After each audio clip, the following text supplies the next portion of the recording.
Hello, everybody! My name is Dizzy, and welcome back to the most magical time of all, the Magical Gathering. We are here in Tabletop Sim. We are shortly going to be joined by Shaka. And sadly, we are not going to be joined, the empty seats at the table, by our usual co hosts for these segments, Hex and Ref. They are very busy with things going on in life right now. But we are going to be taking a look at the two commander decks that are coming out for Lorwyn Eclipsed in just a couple of weeks.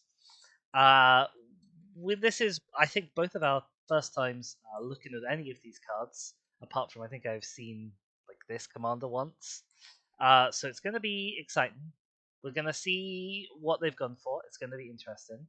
And I'm going to go and do a little undeafen so that Shaq can join us as and when they want, and I'm going to set us up with a little bit of background music, which we also don't normally have for these, because normally there's 4 people all trying to talk over each other at once. But I figure for just 3 of us, just 2 of us even, me and Shaq, and also you, there we go, there's the third person.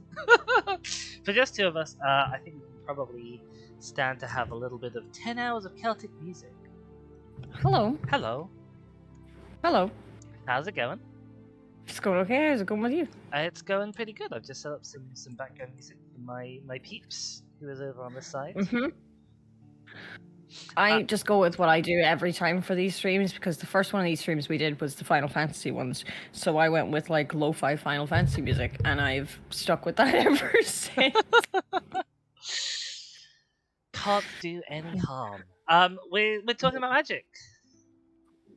Hello, Commander and Priva. Hello, hello. We are talking about magic. Yes, we have cards. There are cards yes. here. There's 2 decks. There's 2 decks coming out. I don't know what the date is that they're coming out. I didn't do any background research for this stream. I still also foolishly haven't read the Lorwyn Eclipse story.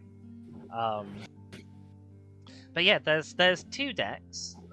We have an elementally focused 5-color deck, headed up by Ashling the Limitless here, and we have a Jund, so black, red, and green deck focused on -1 counters, headed up by Auntie Ool here. Auntie Ool. I think both -1 counters and elemental and typal things in general are going to be quite strong themes in the set from my understanding of the background material that I have seen of them.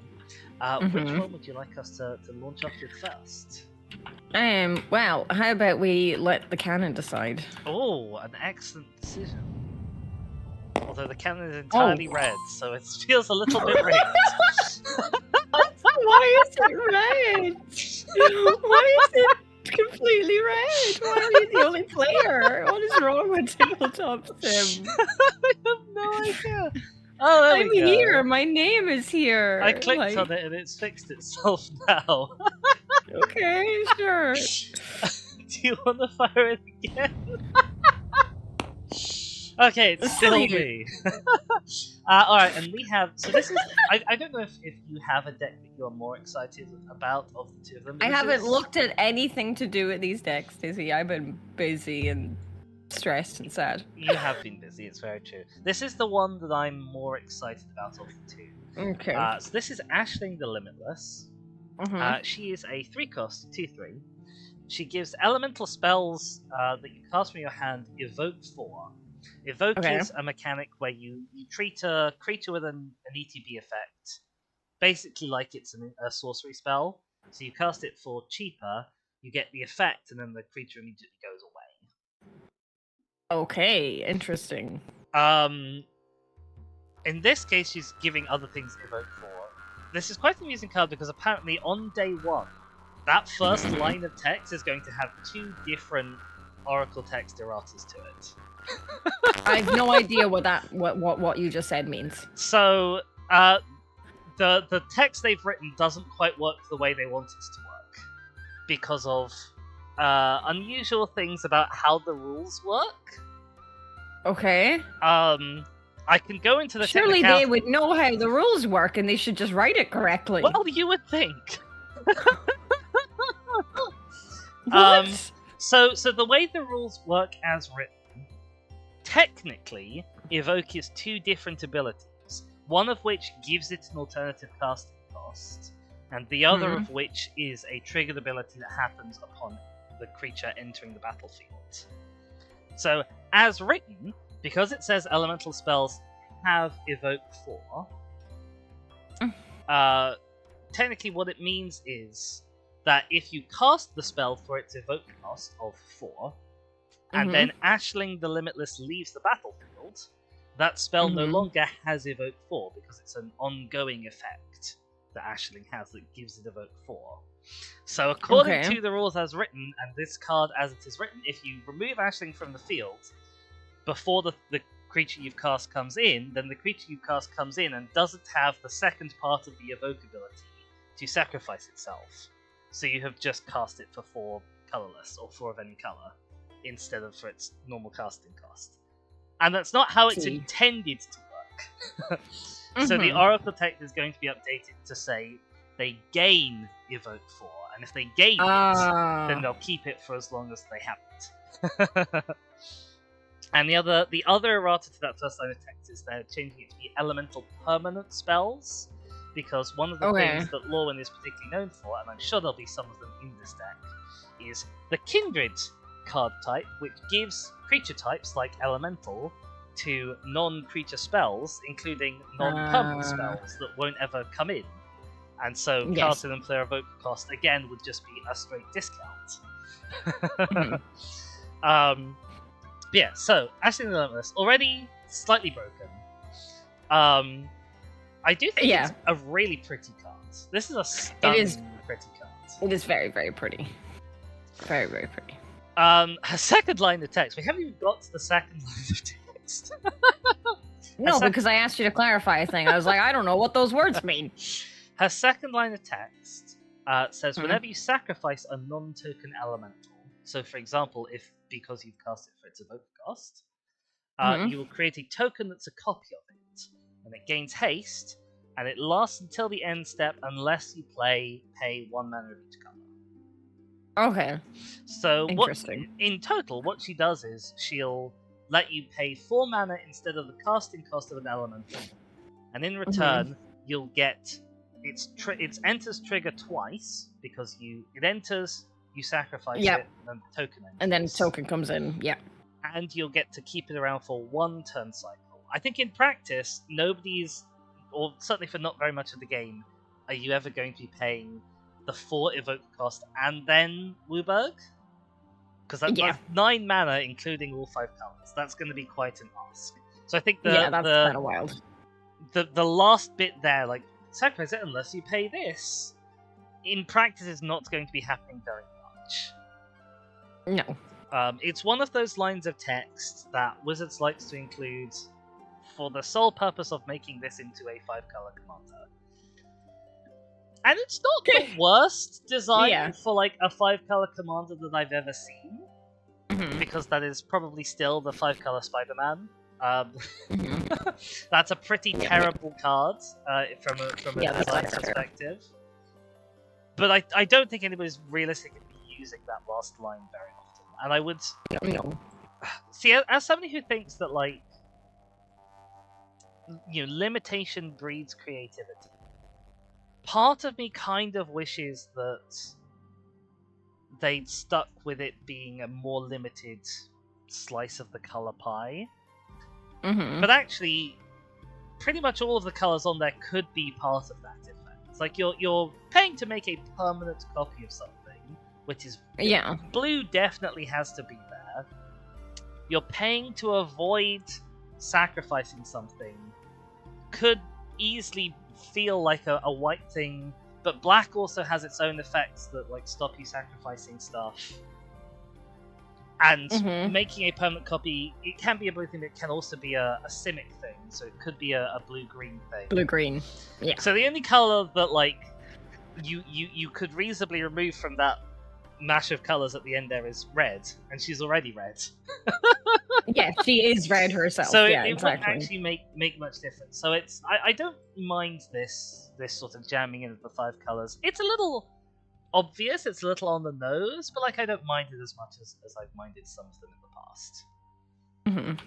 She is our face commander, so we can assume then that this deck is going to be absolutely full of elementals, probably expensive elementals, that have strong enter the battlefield triggers that you're going to want to One keep would looking at. assume. We can't always assume these things. We can't always assume these things. Because sometimes they're like, yeah, this is what the deck's meant to do. And then it's like, sure, I guess. Uh-huh. With what they've put in. That is definitely true. On the whole, they've been making decks more kind of synergistic-y, but they do have the occasional miss. So we'll see as we go through whether this is a miss. We also have... Oops, picked up the whole pile. We also have... Tabletop. There we go. We also have alternative commander, who I've not looked at all. So that is a massive mysteries for sure. I don't know what that is. It's a horse, beaver, fox, dragon, stegosaurus. Sure. You see the length of its tail? Yeah. Yeah. It's a fun, interesting creature design. I think the name of it is correct. Mm-hmm. It is a mass of mysteries. We've got 5 colors in the casting class this time. We have a decent number of keywords. So it is certainly a thing, already. Yes. And it gives other elementals. It gives one other elemental each turn Myriad. So Myriad is a multiplayer only mechanic. When you swing at one person, you create a token copy that's attacking each other opponent. Also, hi Artie, how's it going? So this again is going to be sort of a different approach to doubling your ETB triggers, because obviously you're going to give myriads to a different elemental, and then it attacks and it gets 2 copies of it with 2 ETB triggers. But the difference with this one is you're paying full price for that elemental the first time. I don't hate this either for a 5-color commander. It has a little bit of the... Oh, it's a 5-color commander, so it's going to be a keyword soup, it's going to give out keywords to other things. But Myriad at least is one of those keywords that... It has like a loose flavor tie, like it's more in red than it is in other colors, but it's not strongly bound to any one particular color. And it's not giving out sort of just ridiculous arbitrary keywords. Particularly in the context of this deck, this feels like this is a targeted thing that they are trying to do with this. So I also don't mind this one. Okay. I think it's less pretty than Ashley. Oh yeah, for sure. For sure.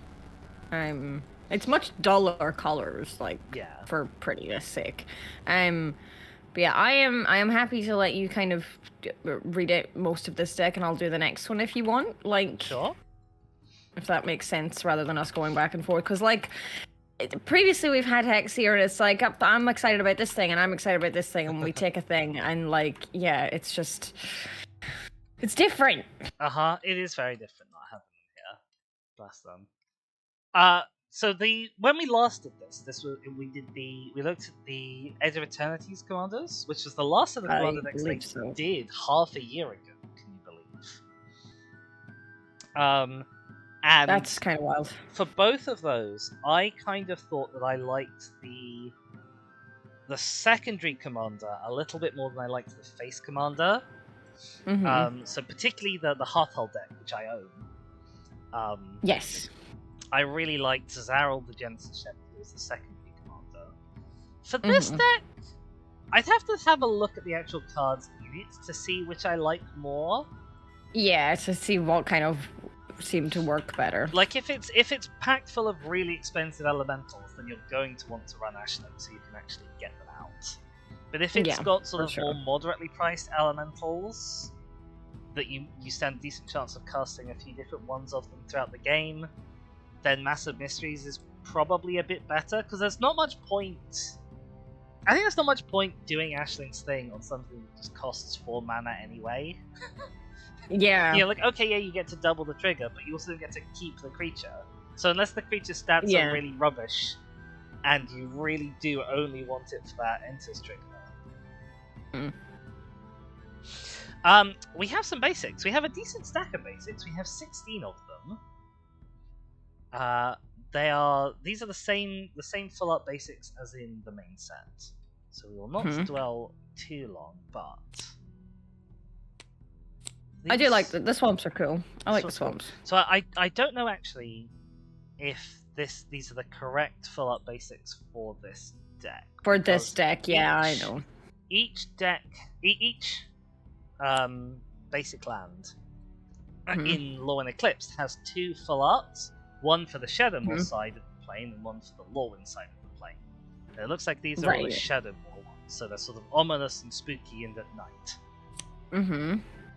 But they are, I think, all very pretty in their own ways. Obviously, the forest is very different in art style to the others. This is a more sort of classic Lorwyn art style, is my understanding. Okay. But we have a lot of forests. Oh my god. oh my god. What? We have 8 forests. I think we only have 2 of the others. So they really... I guess there's going to be a real heavy lean into green here. I guess. Oh my god. Why is there the asterisk there, Kingo? That does not bring any confidence. Basics are nice because you only need to worry about the art. Wizards of the Coast don't have to worry about place tests or errata, so they can't mess it up. But yeah, I think these are all very pretty lands. I think I like the islands best, honestly. And the islands are pretty good. I'm always drawn to the mountains because I just like the color red a lot, and I like volcanoes and lava and stuff. That's fair. That's fair. Oh, the bots are fighting. Yay! Fight! Fight! Fight! Like, that's not yay. Because actually the bots aren't fighting. Mine is doing its own thing and yours is like, stop it! Okay, that's true. We have a decent size. I'm actually surprised. This is more basics than you normally get, I think, in a 5-color deck. This is this is more basics than I think you normally get in a 2 or 3 color Precon. Maybe not a 2-color Precon, certainly a 3-color Precon. And yet we're in 5 colors, so this is there's 8 fucking forests. Yeah, there's 8 forests. It's a surprisingly thick stack of basics. So we are really looking for some color fixing to be going on. Well, I say we're looking for some color fixing to be going on, but of course, Aisling you cast for just red, and her evoke cost is mana of any color. So actually, you could almost do this whole deck with just red mana if you really wanted to. You shouldn't, but you could. You could almost. You get absolutely away with that. shouldn't. We have an Opal Palace, which mostly is just going to be used for tapping for colorless. But it can be a color fixing land, and if you happen to color fix for your commander, it gets an extra +1 counter. Or maybe multiple +1 counters. I like this. I don't think I've ever seen this land in my life. I like this. I've seen it before. It's of some use in +1 counters matter decks, and it's. I mean, no, go on. It's more useful if you're not trying to get your commander out on the curve, because it effectively costs 1 mana to put some +1 counters on your commander as it enters. So if you're playing something that you want to get out your commander on turn 2-3, it's not that helpful. It'll be helpful later in the game when you have that. I'm just thinking of that time that we were playing and I was playing the Bellow Precon and you got rid of Bellow so many times. And he would enter with so many +1 counters. That'd be fun. Yeah, he died a lot and came back a lot. Yeah, well, he also became a Cyberman. He became a Cyberman in 2 consecutive games. So then I wanted rid of him. I was like, get this man away from me. Fuck this fucking bullshit. So yeah, that would have been nice to have. Here's an exotic orchard. The more colors in your deck, the more useful exotic orchard is. I always put it in my 3-color decks. In a 5-color deck, it's always going to produce you some useful color of mana.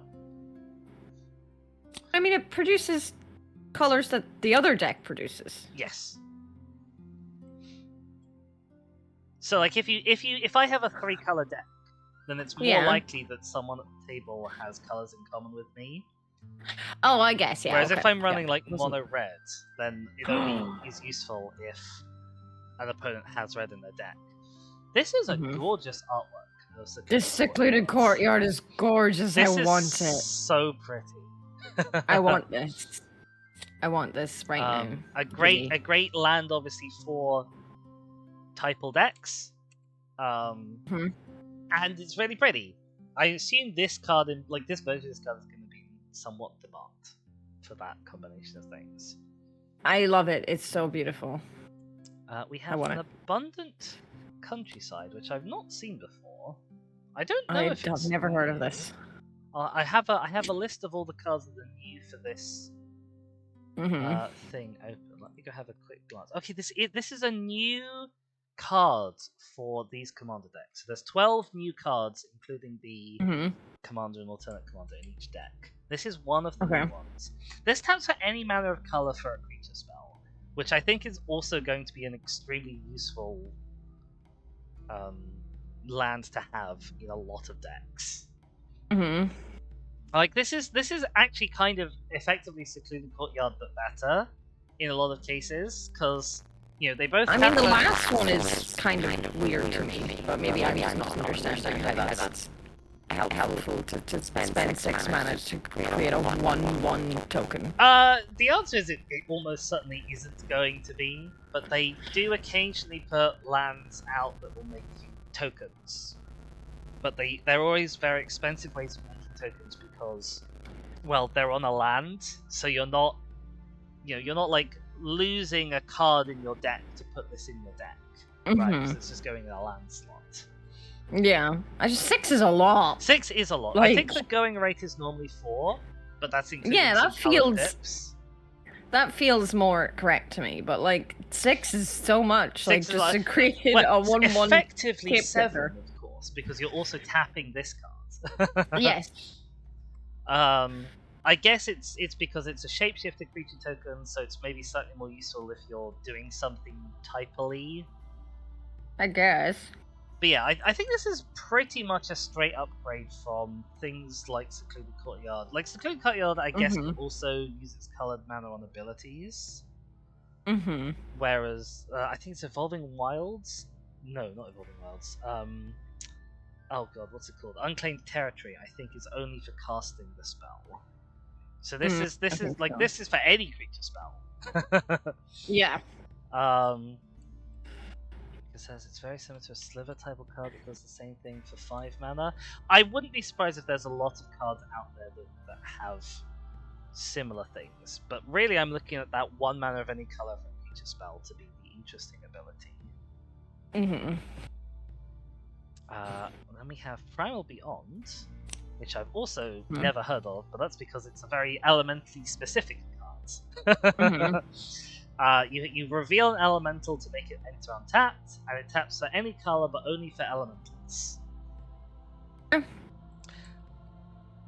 Sounds good in this. It's Secluded Courtyard, but it specifies itself. Yes. We have a command tower. This is a decently nice command tower art. I think it's cool. I like it. We have a Path of Ancestry. Sadly, no new Path of Ancestry art. No, this is I've seen this one before, so this. We have the Unclaimed Territory, which this is also not new art. Yep. We have Ancient Ziggurat. Oh, this is an interesting land because it's a bit risky because it's 1 mana of any color, but it can only ever make mana for creature spells. Yeah. So if you're wanting to cast your Soul Ring or your Kodama's Reach on turn 3, not if you got this land in hand. You're not.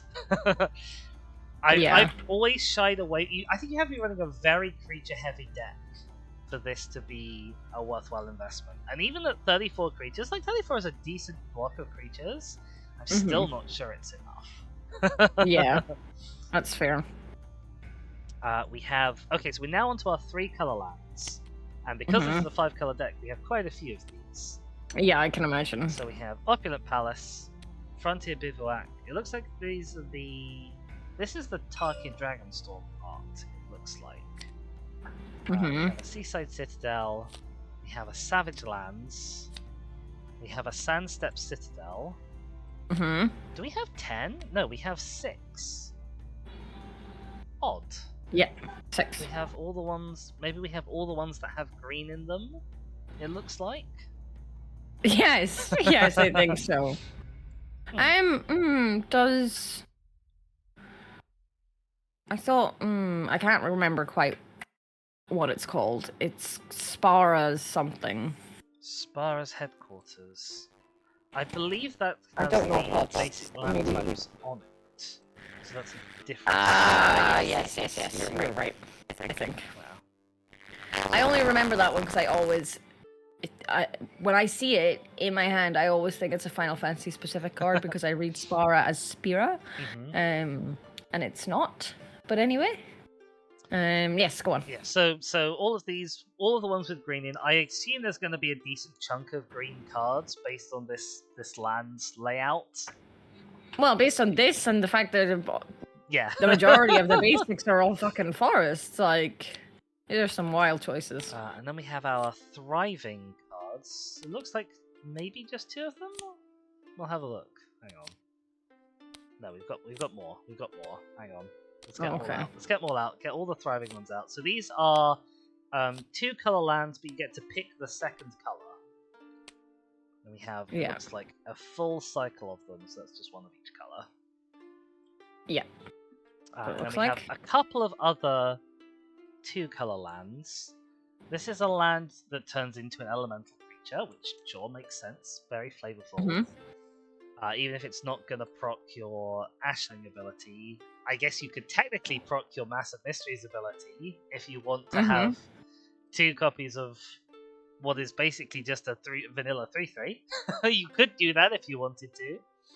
Well, it's a vanilla 3/3, but whenever it attacks, you put a +1 counter on it. Yeah, but the myriad copies won't get that trigger because they enter attacking.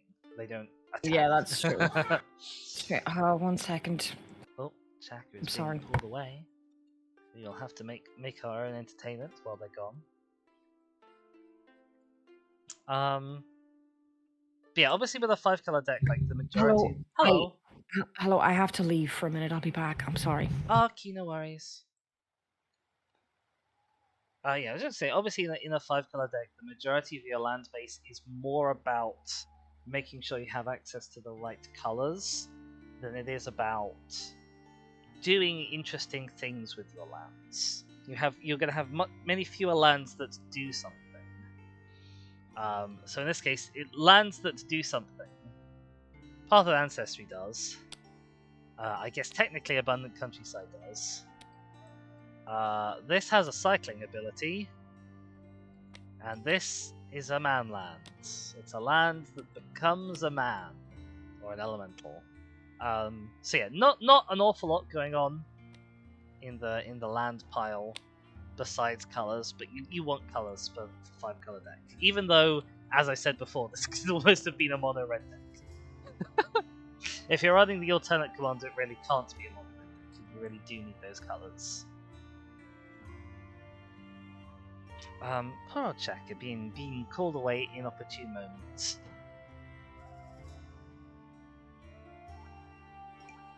Gives me a chance to talk to you guys though, check in, see how you're doing. How are you doing? Hello, welcome back.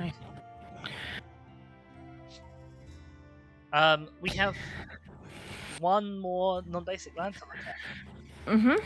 Which is this Flamekin Village, which I've also never heard of. No. Enters tapped if you don't reveal an elemental, and it gives the creature haste for relatively cheap for a land. Oh. Yeah. Sure, fine.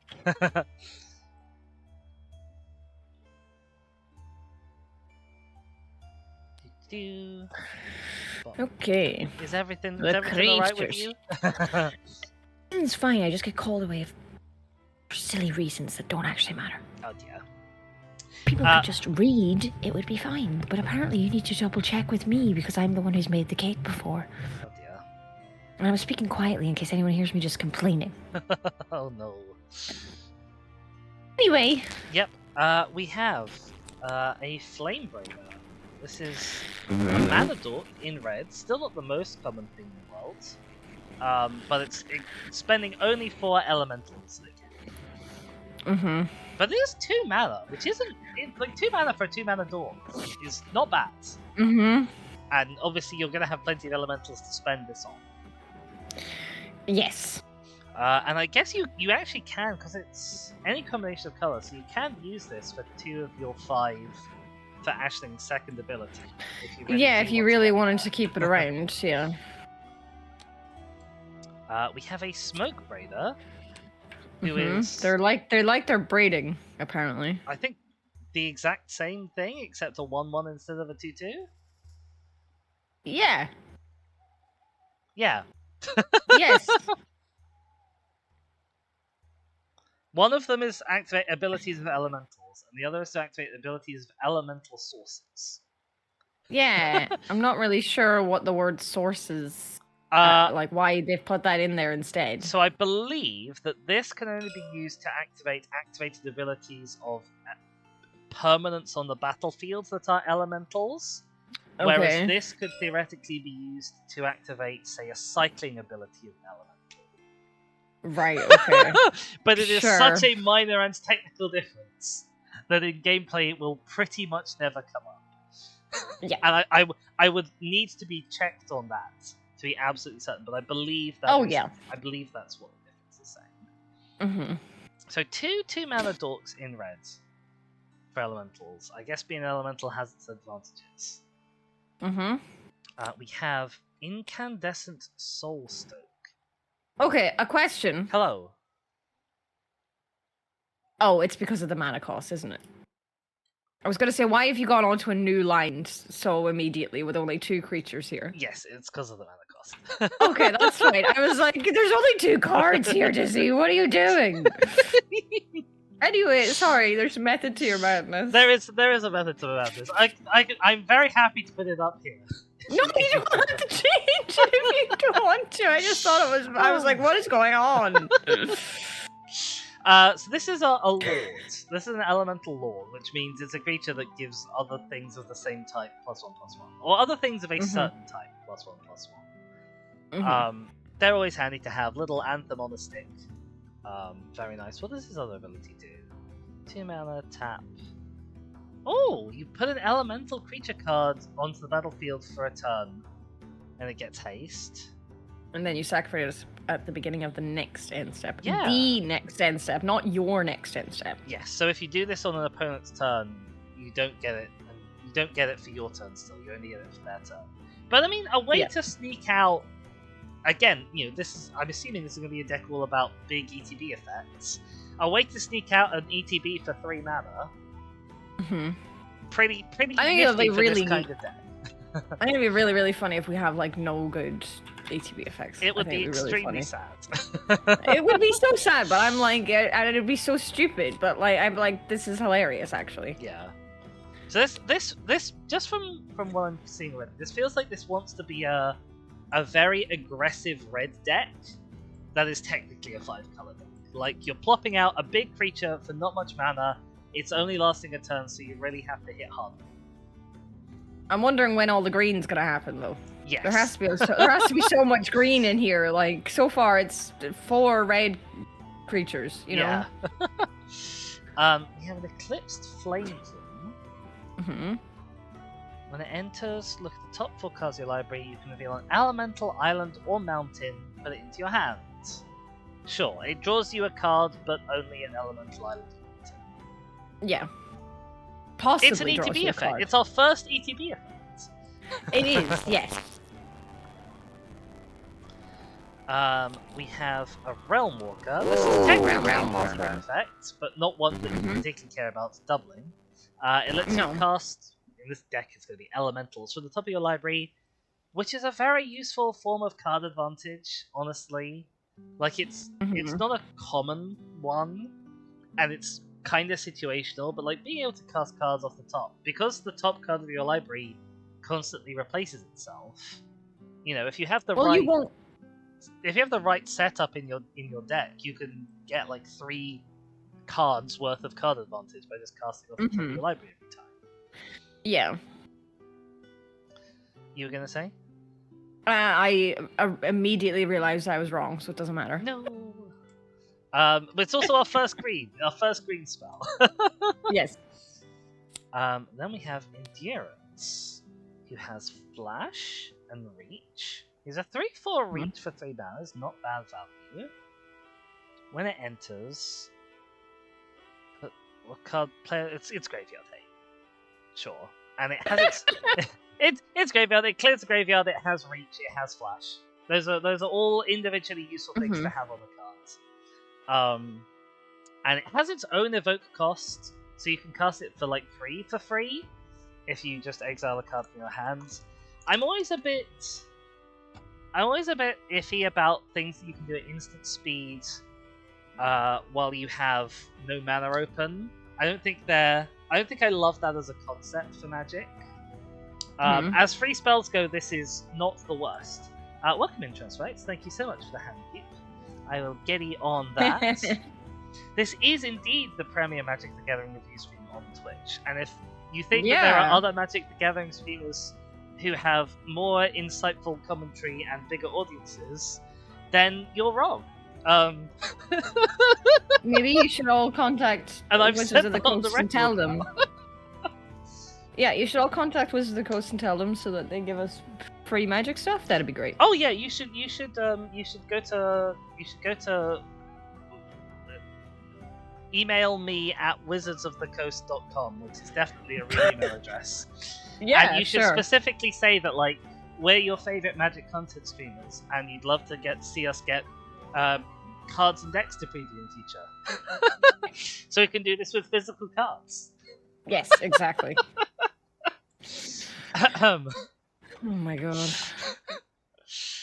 We have a Risen Wreath. This is a beautiful creature. Can you imagine seeing one of these in real life? How pretty that is. I'd be terrified. You're like, it's so pretty, and I'm like, run the fuck away. It's pretty large, admittedly, but it's gorgeous. I haven't read what it does yet, but it's gorgeous. What's it do? It's a 1/1. Whenever this or another elemental enters, look at the top card of your library. If it's a land, you can put it onto the battlefield tapped. If you don't, put it into your hand. I mean, honestly, that's a really good ability. Yeah. Like, this or another elemental enters, right? So he enters. So like, you know, you have your fucking commander out, and you're like, oh well, play this, and then it has with its evoke, and then it gets sacrificed, and then it enters again because it's a token, and yeah, you're not only doubling its ETBs, you're doubling this thing's ETB as well. Yeah. This is currently my top card for this deck out of the ones we've seen.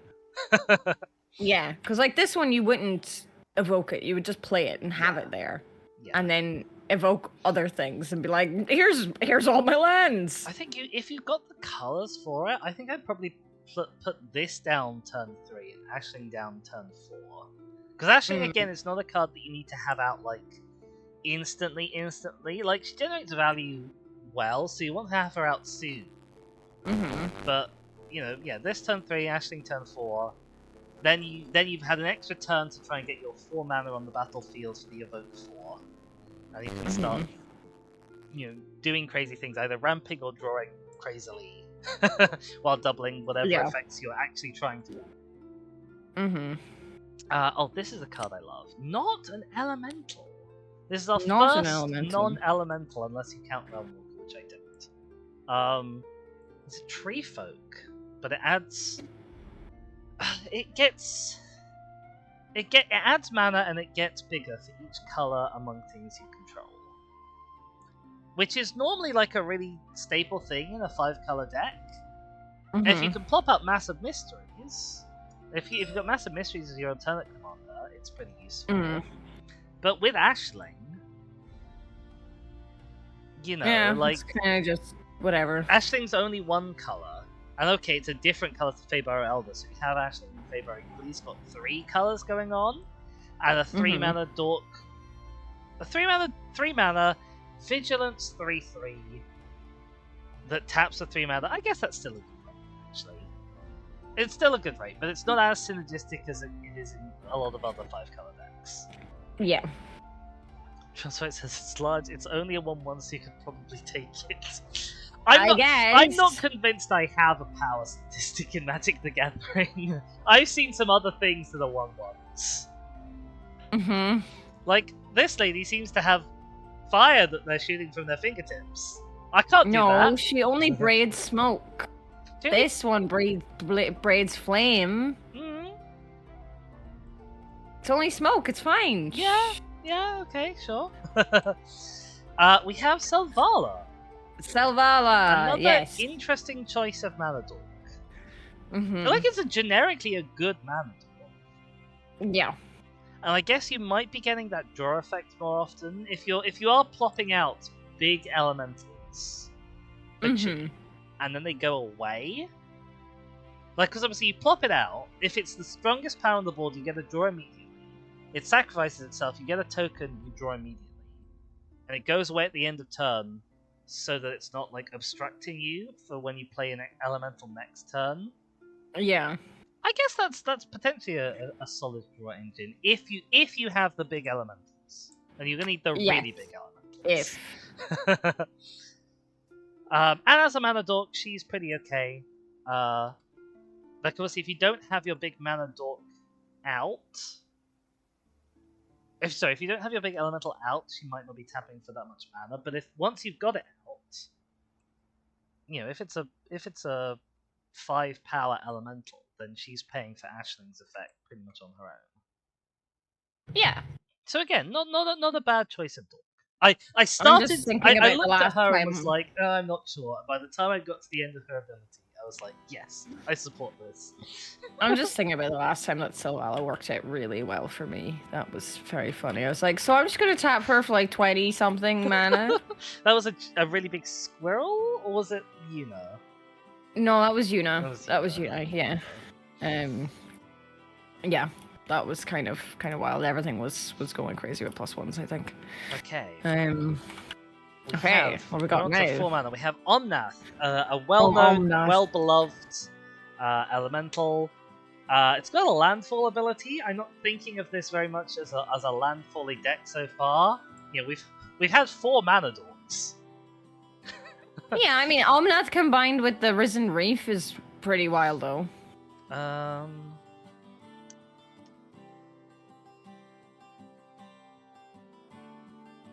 You could be putting in lots of lands with right. that. Yes, you are. Yeah. You sounded reread Risen Reef. You sounded so confused for a second. I was like, you could be playing like multiple lands a turn with you. Yeah, you're right. Thing. You absolutely could be playing multiple lands a turn with that thing. You're correct.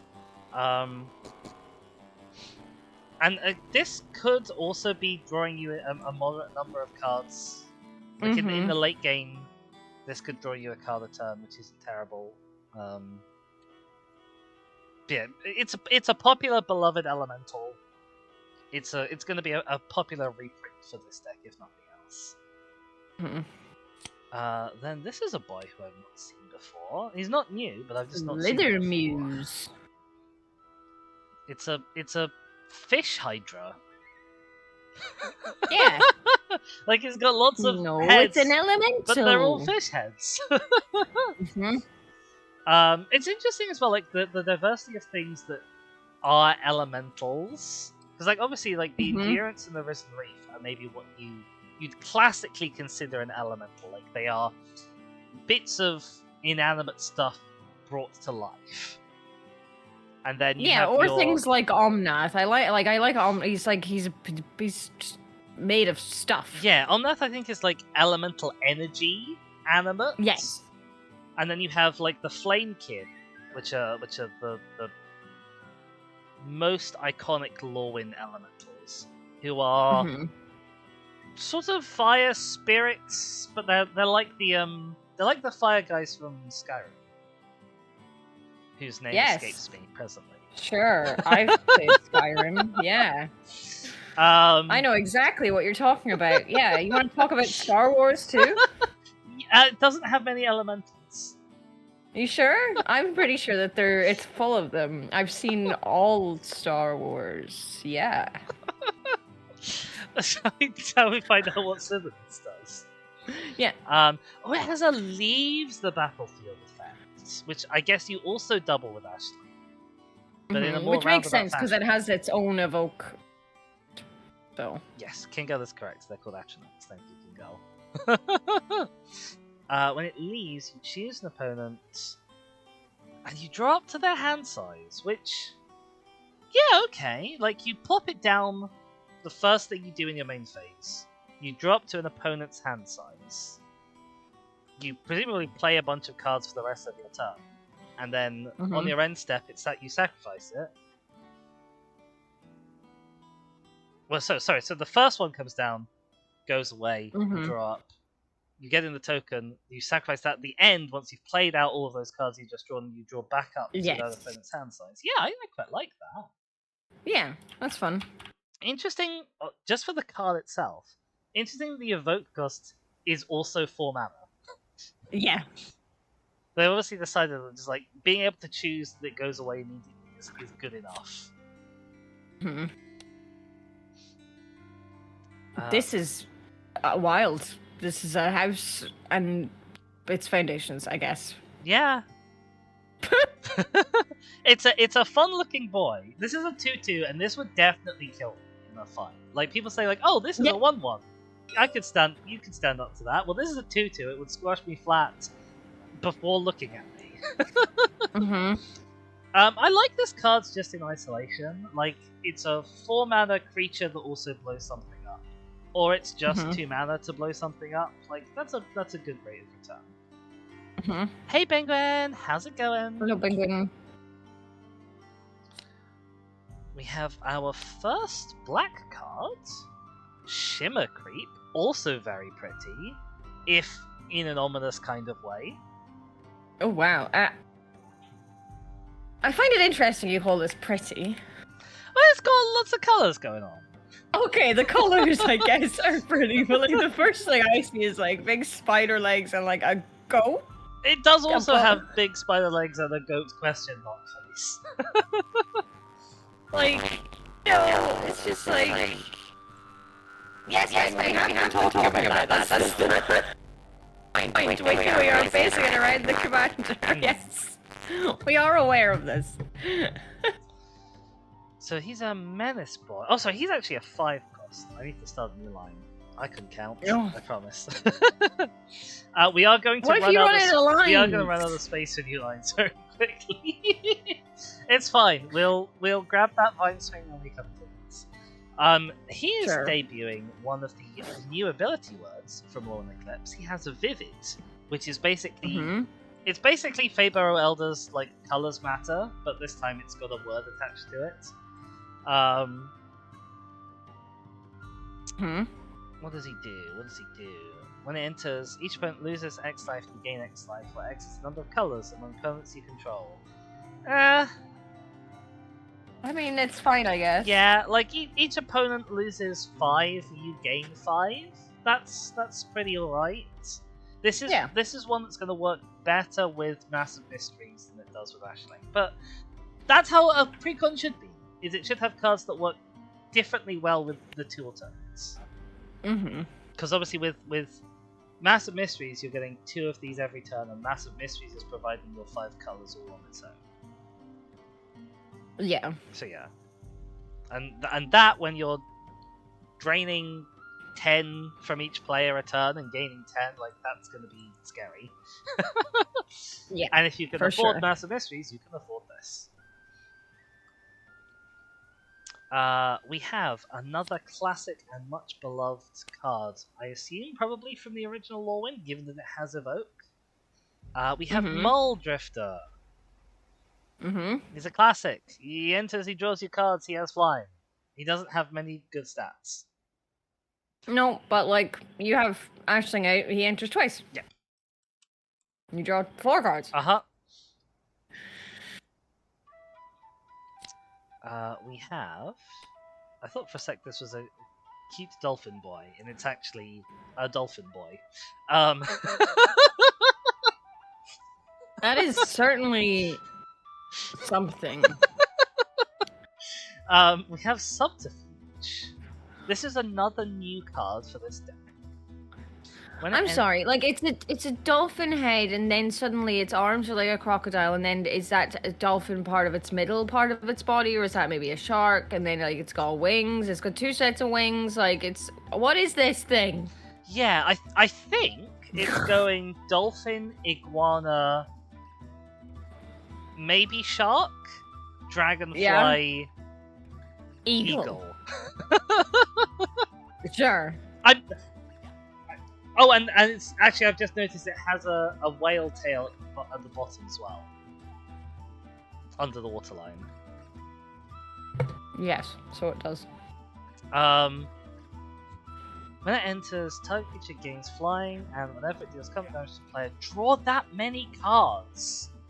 Oof, that's gonna be a mean ability to double. A, because you can hit people with potentially 2 different flyers, but also if you just double it on your one biggest thing and smack someone in the face with it and draw cards equal to twice its power.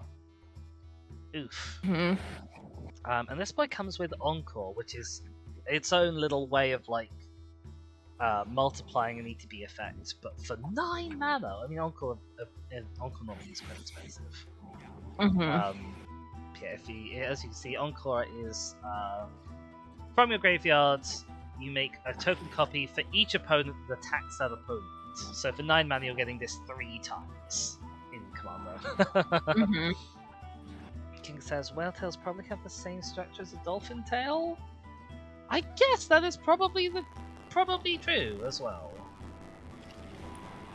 Maybe. Kinga says, and a double striker.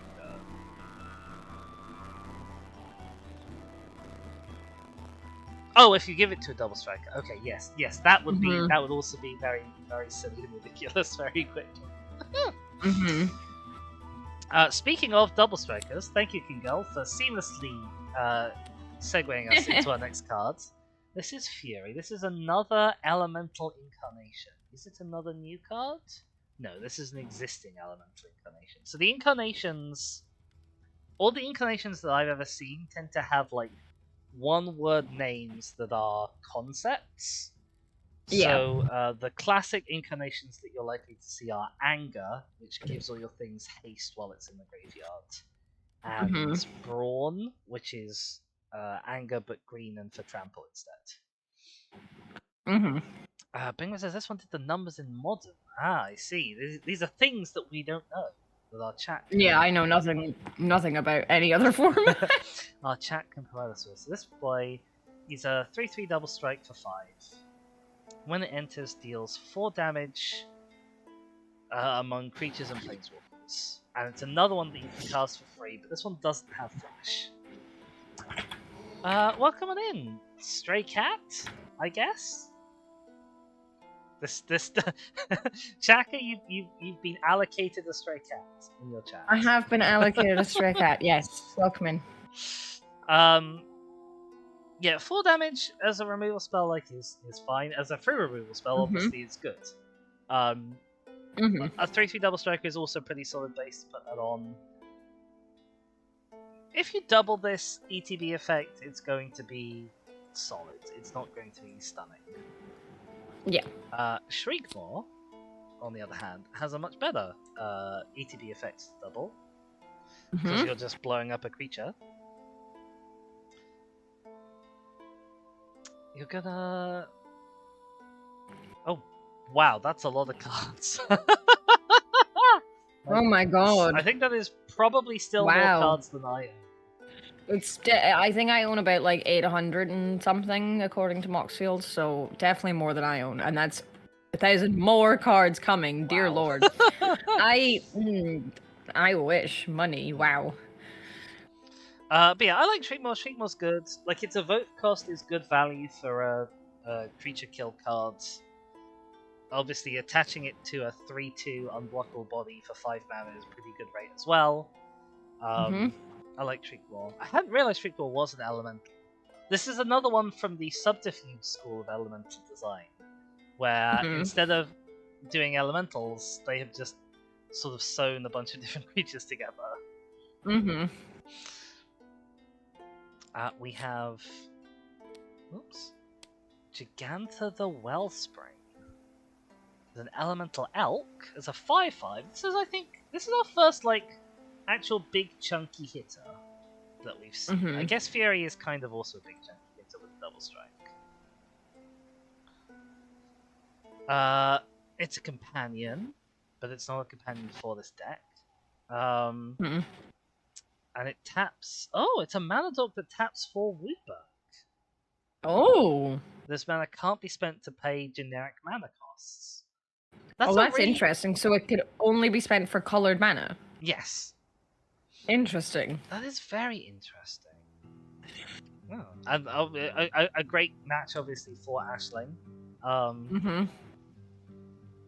Yeah. Yeah, it's interesting.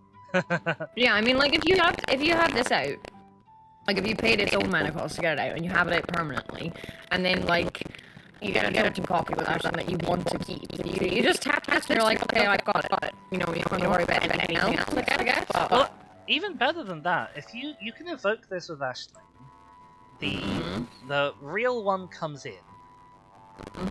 Its sacrifice trigger goes on the stack. You tap it in response. You have your Wooburg floating that you can spend on whatever you want Wooburg for. So you're already up 1 mana.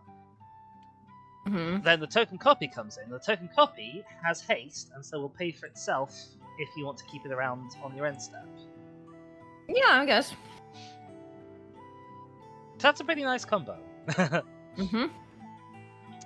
Okay, we got some more multicolor boys. Yarok the Desecrated, an elemental horror. Is a thing. God, looking at this thing, I would have assumed just from the art this was some sort of Phyrexian monstrosity. Yeah, for sure. It's got the keywords for it. It's a Death Touch lifelink 3/5, and it doubles your ETB triggers. Oh wow, okay. So with Aisling, obviously quadrupling your 18 triggers. Yep. We have another 5 mana legendary creature. So this could theoretically be an alternative commander, although it's not designed as the alternative commander.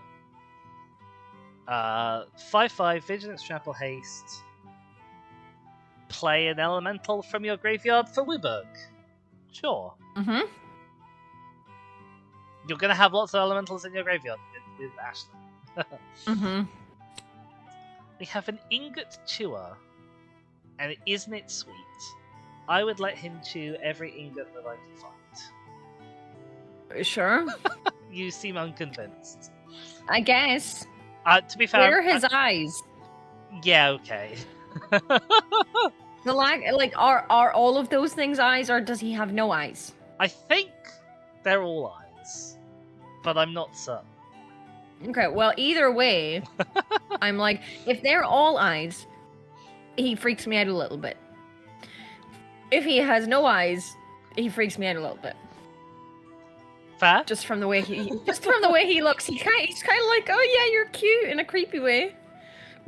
Oh gosh, girl, yes I get okay, it. girl. Oh my god. As for the actual card itself, evoke 1 red mana to destroy an artifact is a fine rate for that. The actual creature casting it for its creaturiness, evoking this for 4 mana to destroy 2 artifacts, I could just about see that being a useful thing that you could do sometimes. I'm in love with the boy more than I'm in love with the card. Yeah. We have a Cavalier of Thoughts. Oh no, I pressed a button. Oh no, what was your button? Oh, I just pressed the spacebar. It just whirled me around, so it's fine. But yeah, we've got interesting to know as well. We've got a few cards like Yarok and Horde and Cavalier that have quite a lot of coloured pips on them, which obviously is normally sort of a bit of a worry for a 5-card deck. But a lot of green pips for this deck, I assume, is not much of a worry. No. And in general, because you can pay all of your costs with an evoke for 4 generic, probably not too big of a deal in general. So. Yeah. Oh, this is a decent chunky boy. A 5/6 reach. When it enters, it ramps you a land from the top 5 cards of your library. That's a solid trigger to be doubling. And when it dies, you can recur something from your graveyard to the top of your library. Yeah, I like all of those. Okay. Yeah. You're going to get that death trigger right away if you want it. You're going to get 2 ramps out of it with Ashling, and it's a big reachy boy. Yep. We're on to our 6 manas. 6 mana drops. Green Warden of Murasa. I'm not quite certain how to interpret the artwork. Like, I'm seeing like a little guy in the middle who maybe is piloting it, but I'm not sure. Are you? Yeah, like I don't know if I can draw this out in a way that will help. I'll do my best. Like, I'm seeing like, oh, I can't draw on the card.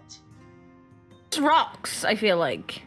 Yeah, but like I'm seeing like the rocks are in the shape of like a little guy with an eye and then an arm coming out there.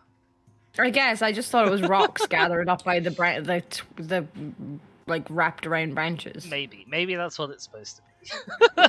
And I'm just doing the thing that humans always do, and putting a face into something. But it's a happy face. He's got a little smile. I think.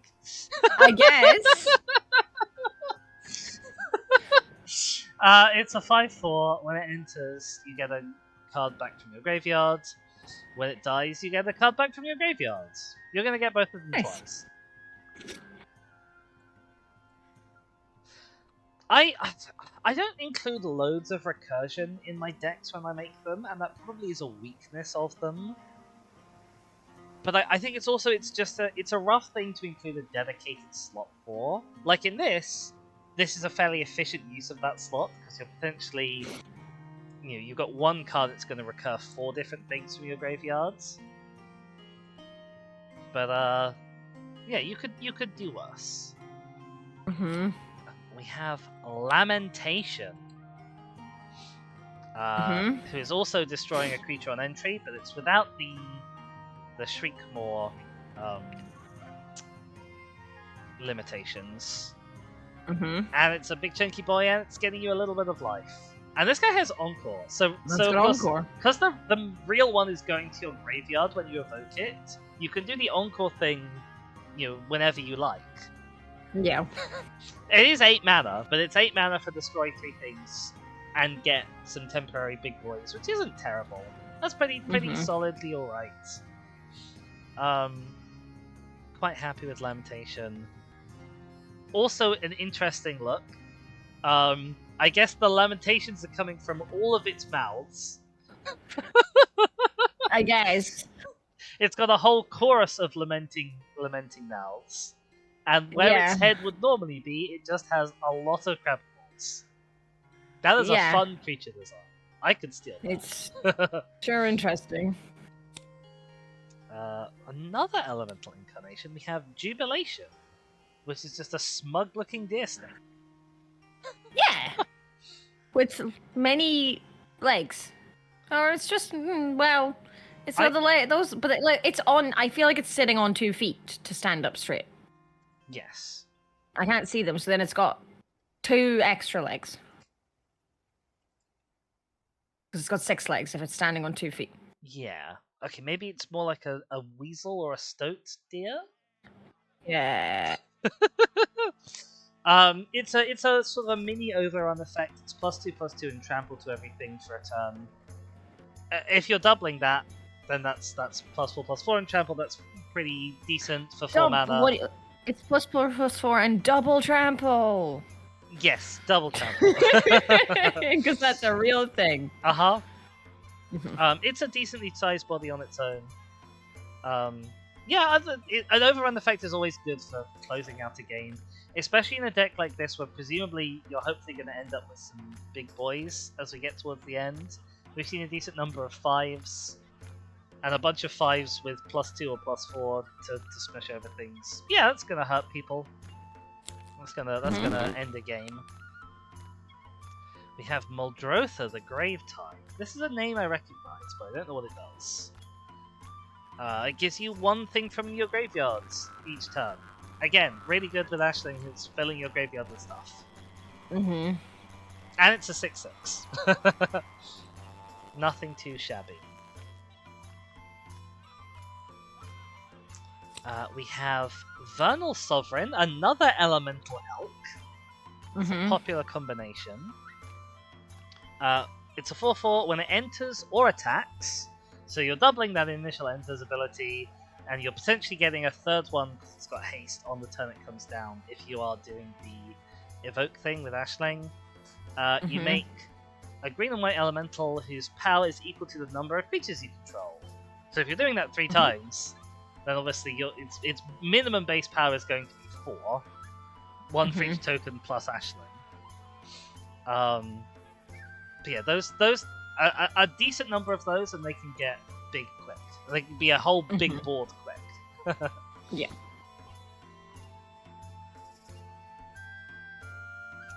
And it's a land? Where's a land? Yes, I'm also wondering about that. Oh, Muldrotha, I think, is also getting the land. You get a land and a spell. There's a spell of each type as well. Actually, I had cast a permanent spell of each permanent type from your. Okay, that's actually huge. Yeah, that's massive. That's huge. Potentially, like in this deck, we don't have many of the other permanent types. Like we've just got creature, artifact, enchantment. But like that's still potentially 3 things a turn from your graveyards if you have the right setup. Yeah. We have yet another elemental incarnation. We have Belonging. He's a 6/6/6. When it enters, you make 3 shapeshifters. So you're just building a wide board with this boy. And this is another one that has that encore, so you can make a whole bunch of shapeshifters from your graveyards if you have 8 mana to splurge.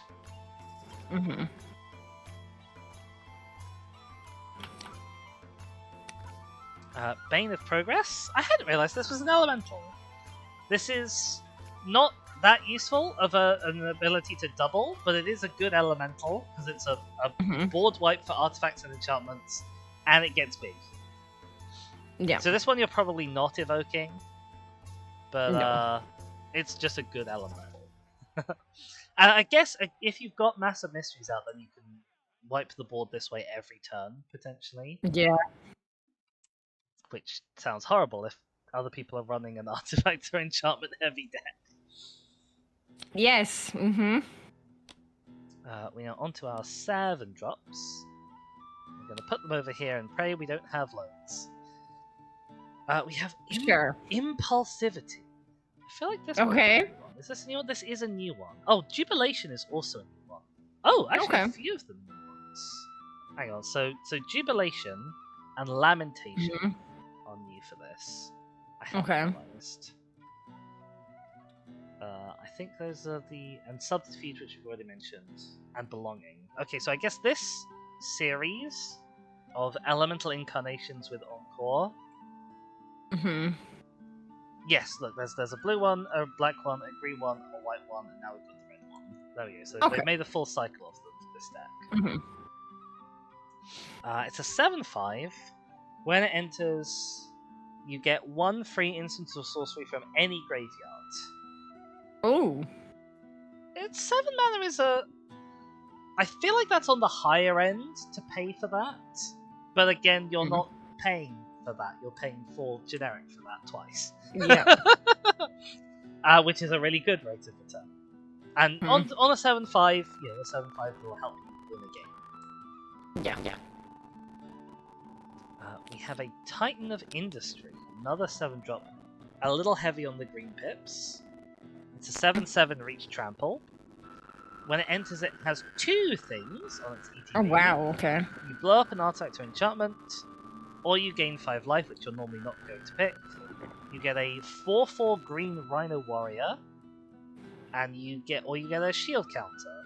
So I think most of the time you're probably going to be picking to blow something up and the shield counter, or you're going to be picking to blow something up and the token. Or you could get all 4 now. Yeah, you can get all 4 if you really want. Yeah, because you go evoke this, and then it's gone, and then you get the token, and it's like, I'll just do one of each. Yeah, I've met this card before. It's a solid card. It's difficult to go wrong with a 7/7 Trampler. Yeah. And it's got some useful ETBs, which is exactly what the step wants. We have an Omnath, Locus of Rage. Another popular elemental reprint. This is not here for its this is here for the This is the Omnath I know. Yes. Yeah, this is the Omnath I know. This is scary Omnath. Yeah. It's making you a 5/5 whenever a land enters. Again, you're not going to be doing that loads with this deck, but there's a few cards in here that will give you extra land hits. And yeah, whenever an elemental dies, it deals 3 damage to anything. Yeah. You're going to be doing a lot. He's scary.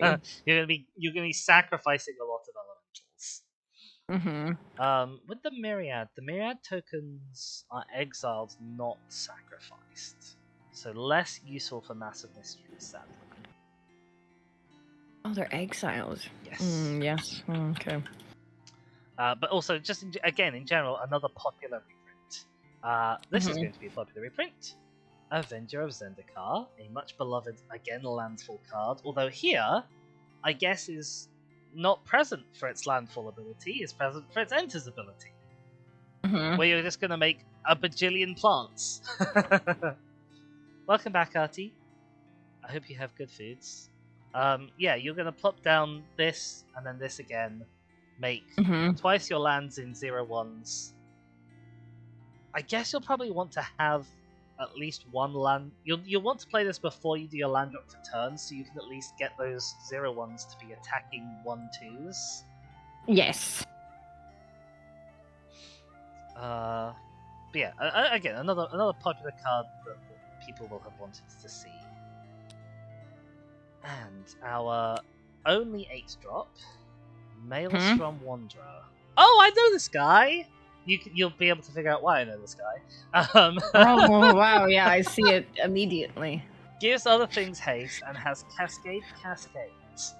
So you'll pop this down for 4 and you'll get 2 cascades for 8.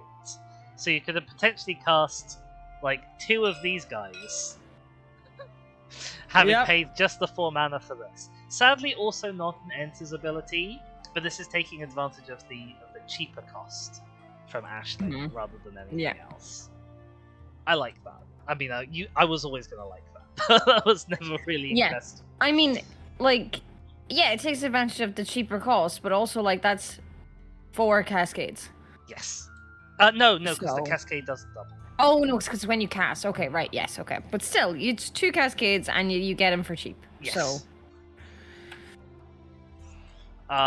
Yeah, this is really quite nice in a deck that's basically giving him a big discount. And he's an elemental, so if you have your elemental synergies online, he's still a big 7/5 boy at the end of that.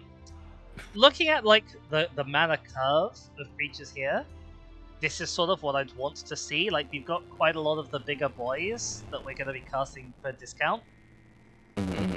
I've seen a lot of enters abilities that I like. I'm feeling so far like this is solid. I would agree. Any other thoughts before I pack the pieces away? Because obviously I don't have enough knowledge about Magic things to have any real insights the way you do. You can read a card and you can say this works well with this thing and this works well with this thing. Like half the time when you're like, oh, this works better with Massive Mysteries than with Ashling, I'm like, sure, I guess. Like I don't know enough about Magic to have insights when you're like, anything else to say? I'm not saying this in a bad way. I'm not as helpful here as Hex, really.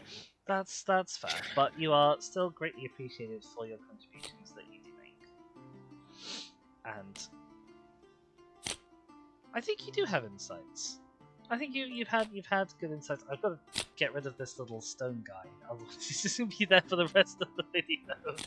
I'm not saying this to like put myself down or anything. It's just like, you know, anything else to add. It's like I won't have anything else to add because I don't know what I could add to anything. Stray Cat, thank you so much for the follow. That's very nice of you.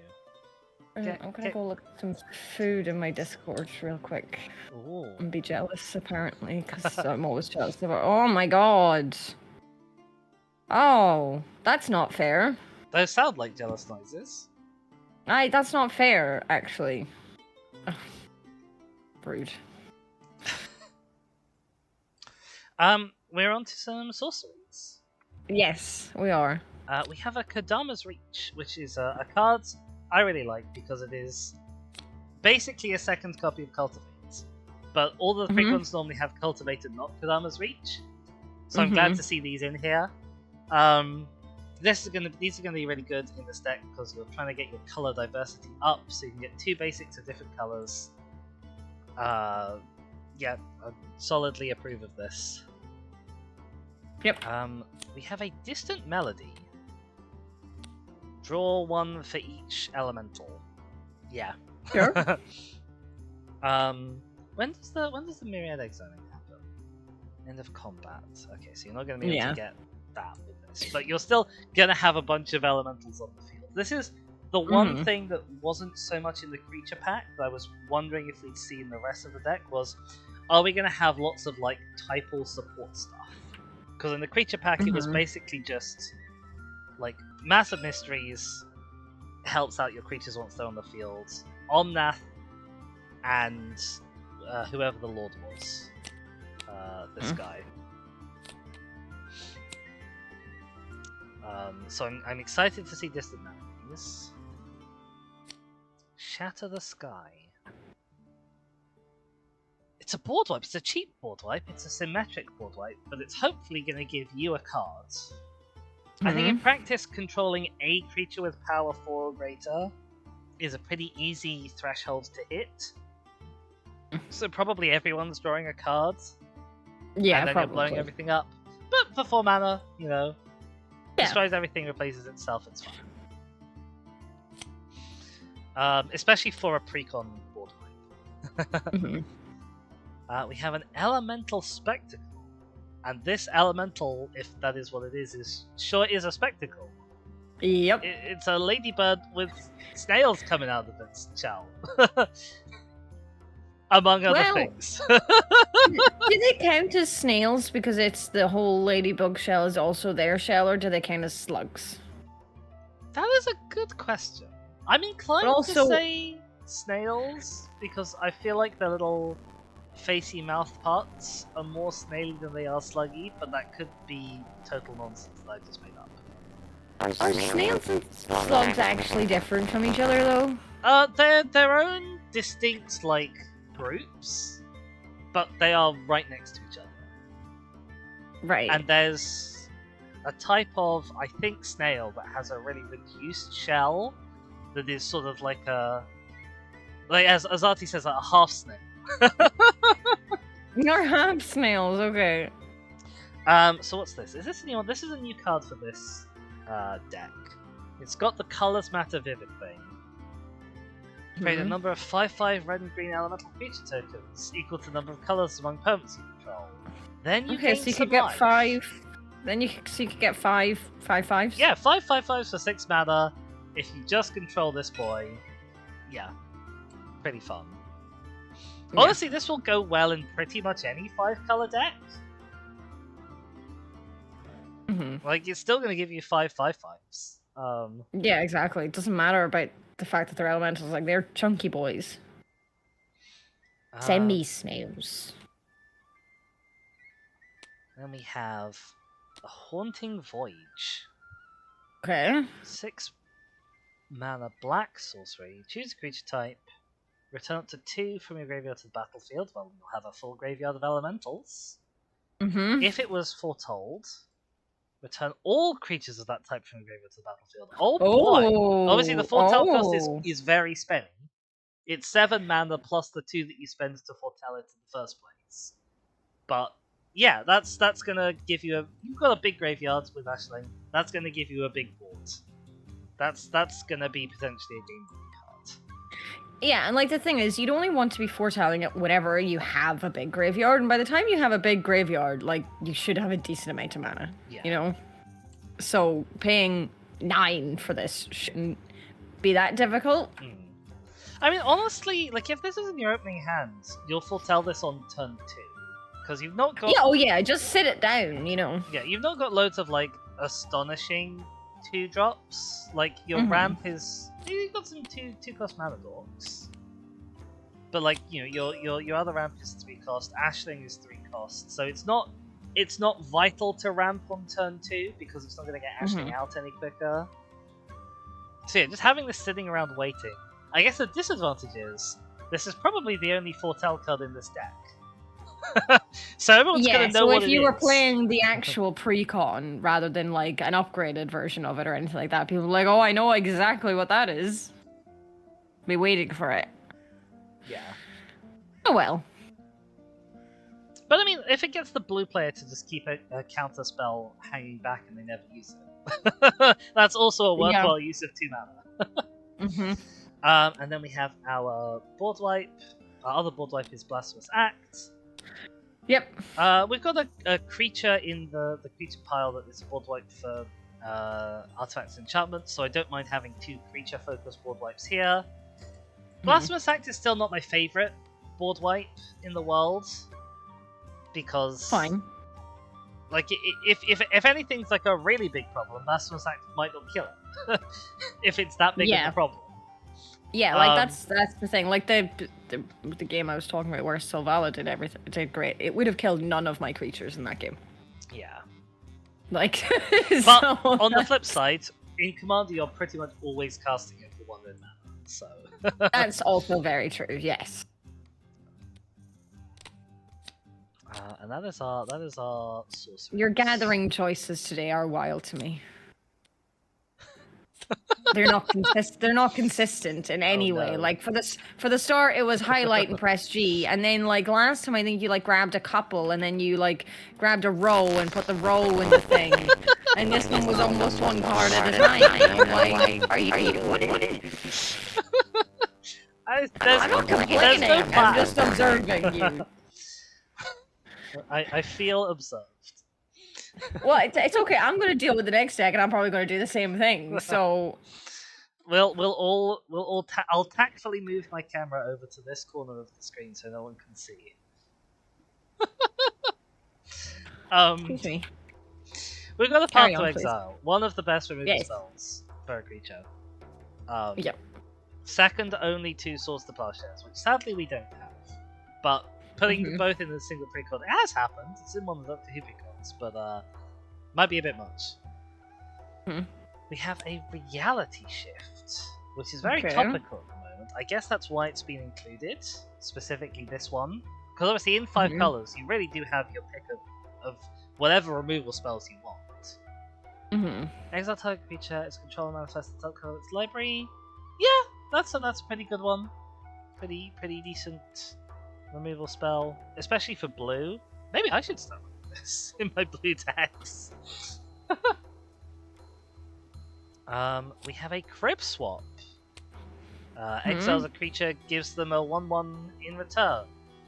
Very creature-focused removal. At 3 mana, I'd much rather have a permanent, or at least hit 2 different permanent types.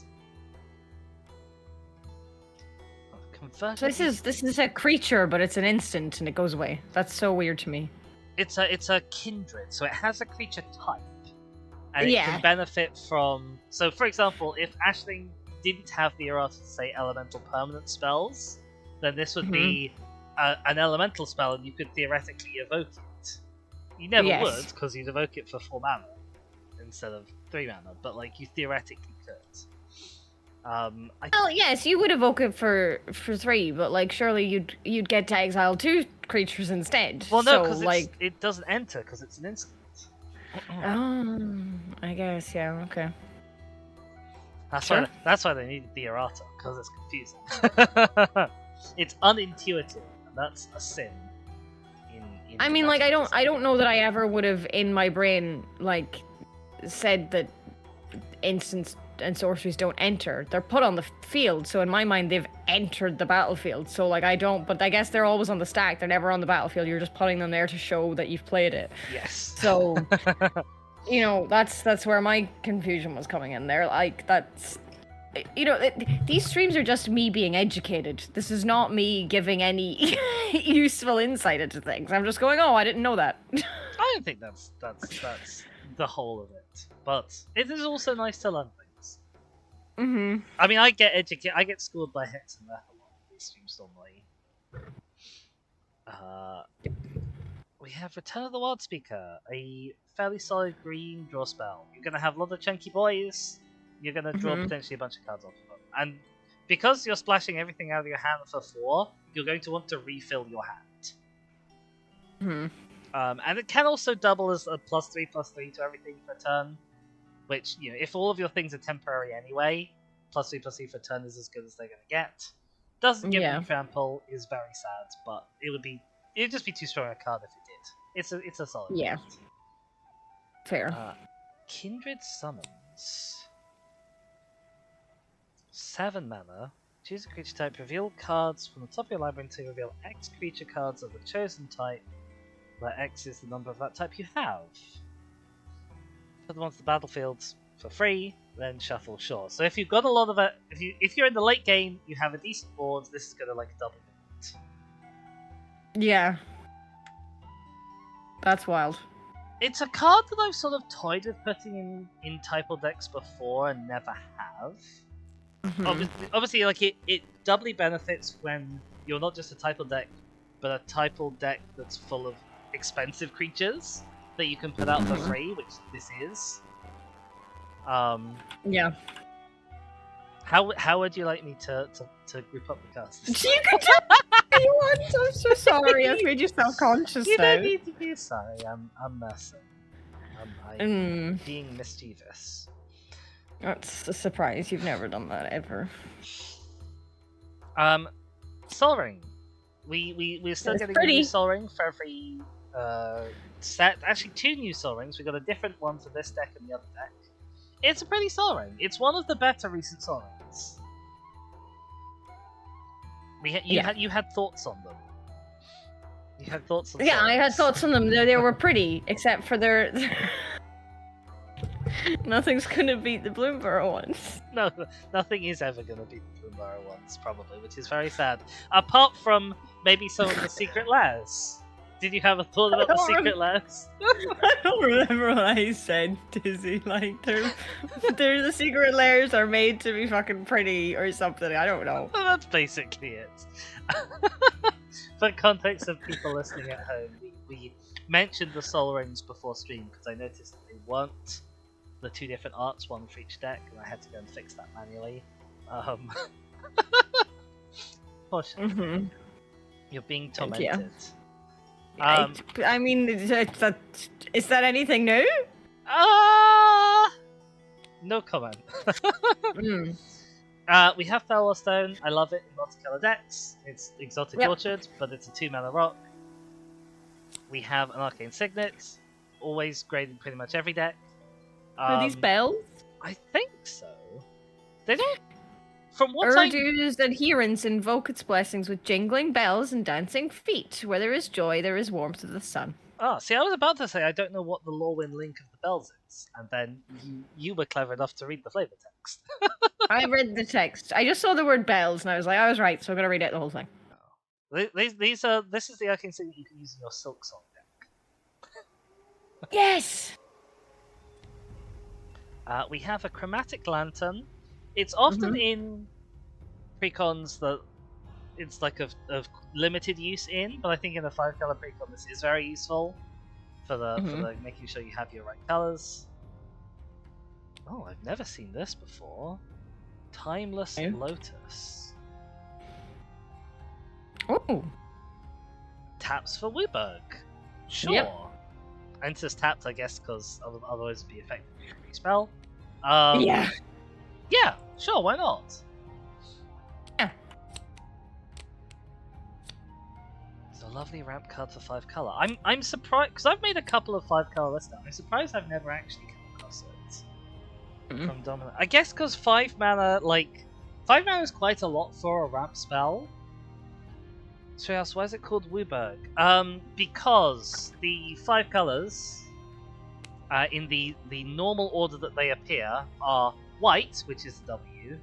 And white and then both blue and black are competing for the letter B. And they would also be competing for the letter L. So blue instead gets shafted with its 3rd letter, which is U. Freeing up the B for black, R for red, G for G. G for G? Sure. G for G. Yeah. G. Hashtag G for G. You know, the 5 colors: white, U, black, red, G. Exactly.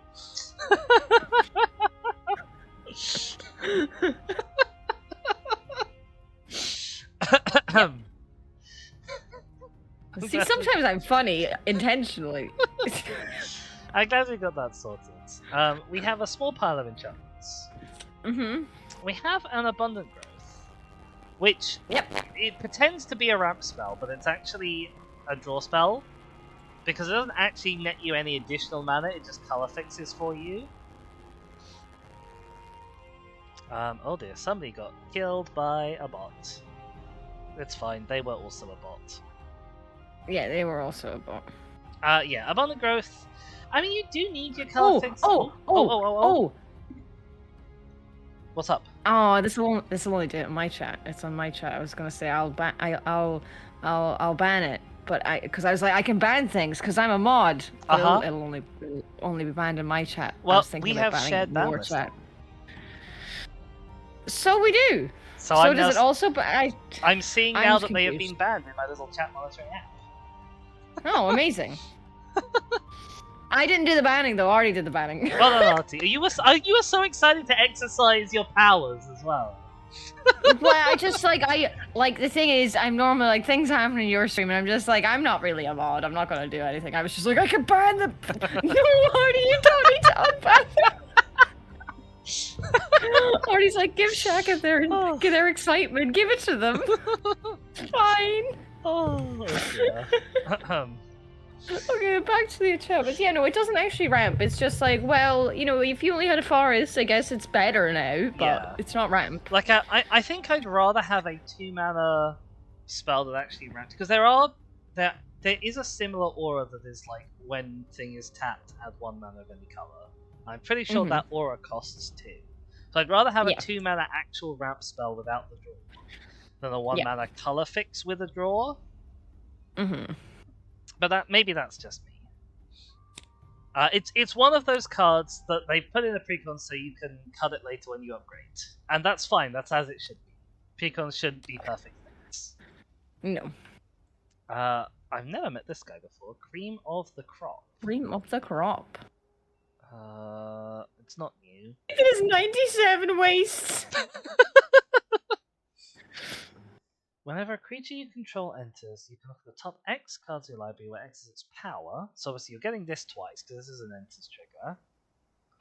If you do, put one of those cards on top of the rest on the bottom. So it's a pseudo Scry X, where X is the power of a creature.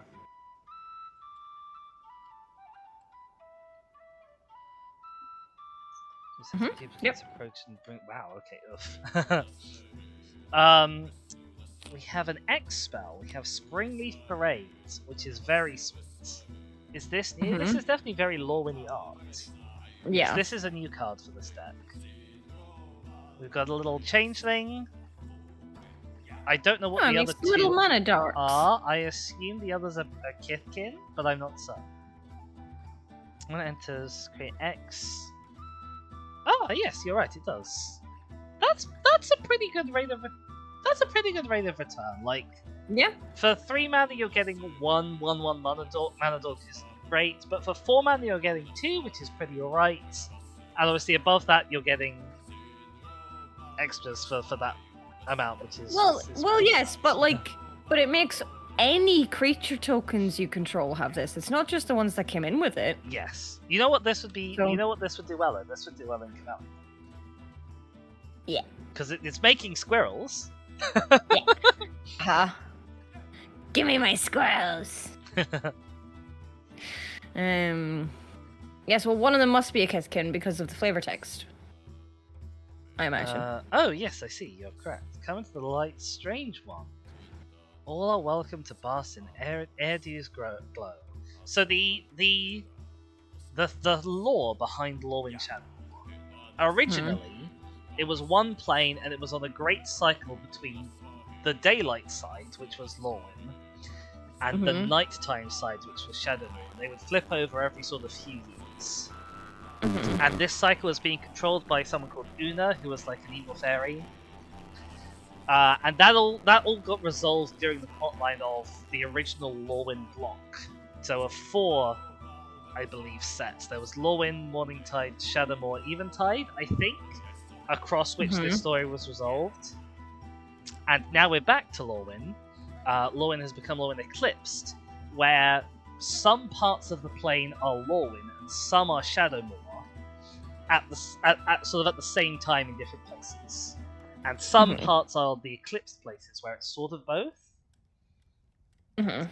And the movement of the daylight versus nighttime places is believed to be linked to the 2 great. I think they're dragons, but they might technically be elementals. One is the sun one, which is Erdu, and the other is the night one, and I don't know what that one's called. But yeah, so they are sort of controlling the spread of these their respective bits of the plane across the whole plane.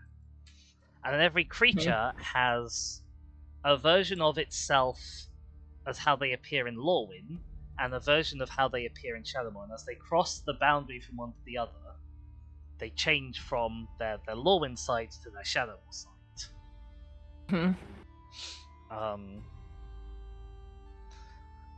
So I was like for elementals, and I was like, I don't actually know what elementals do when they change over. Like, elves are different kinds of racist on the Lorwyn side and the Shadowmoor side. Goblins on the Lorwyn side are like happy-go-lucky, experimental, very expendable, and on the Lorwyn side, on the Shadowmoor side, they're sort of more conventional kind of raiders and badmen. Merfolk are like happy, enterprising, entrepreneurial individuals on the Lorwyn side, and they are vicious, ruthless, cutthroat traders or bandits on the Shadowmoor side. That kind of thing. So that's who Erdu is. Erdu is the sun spirit who controls the moving of the sunny side of Lorwyn across the plane. We have some hoofprints of the stag. It's a relatively slow way of making 4/4s. But when did they get a wing? Hello, Zark. Hi, Zark. How you doing? Yes, Stray. Like Planeswalkers in Bloomburrow, how they all get fairy forms.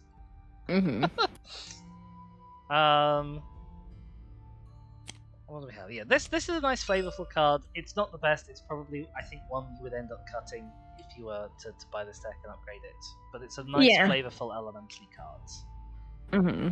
You feasibly could evoke it because it is a kindred enchantment with the elemental subtype.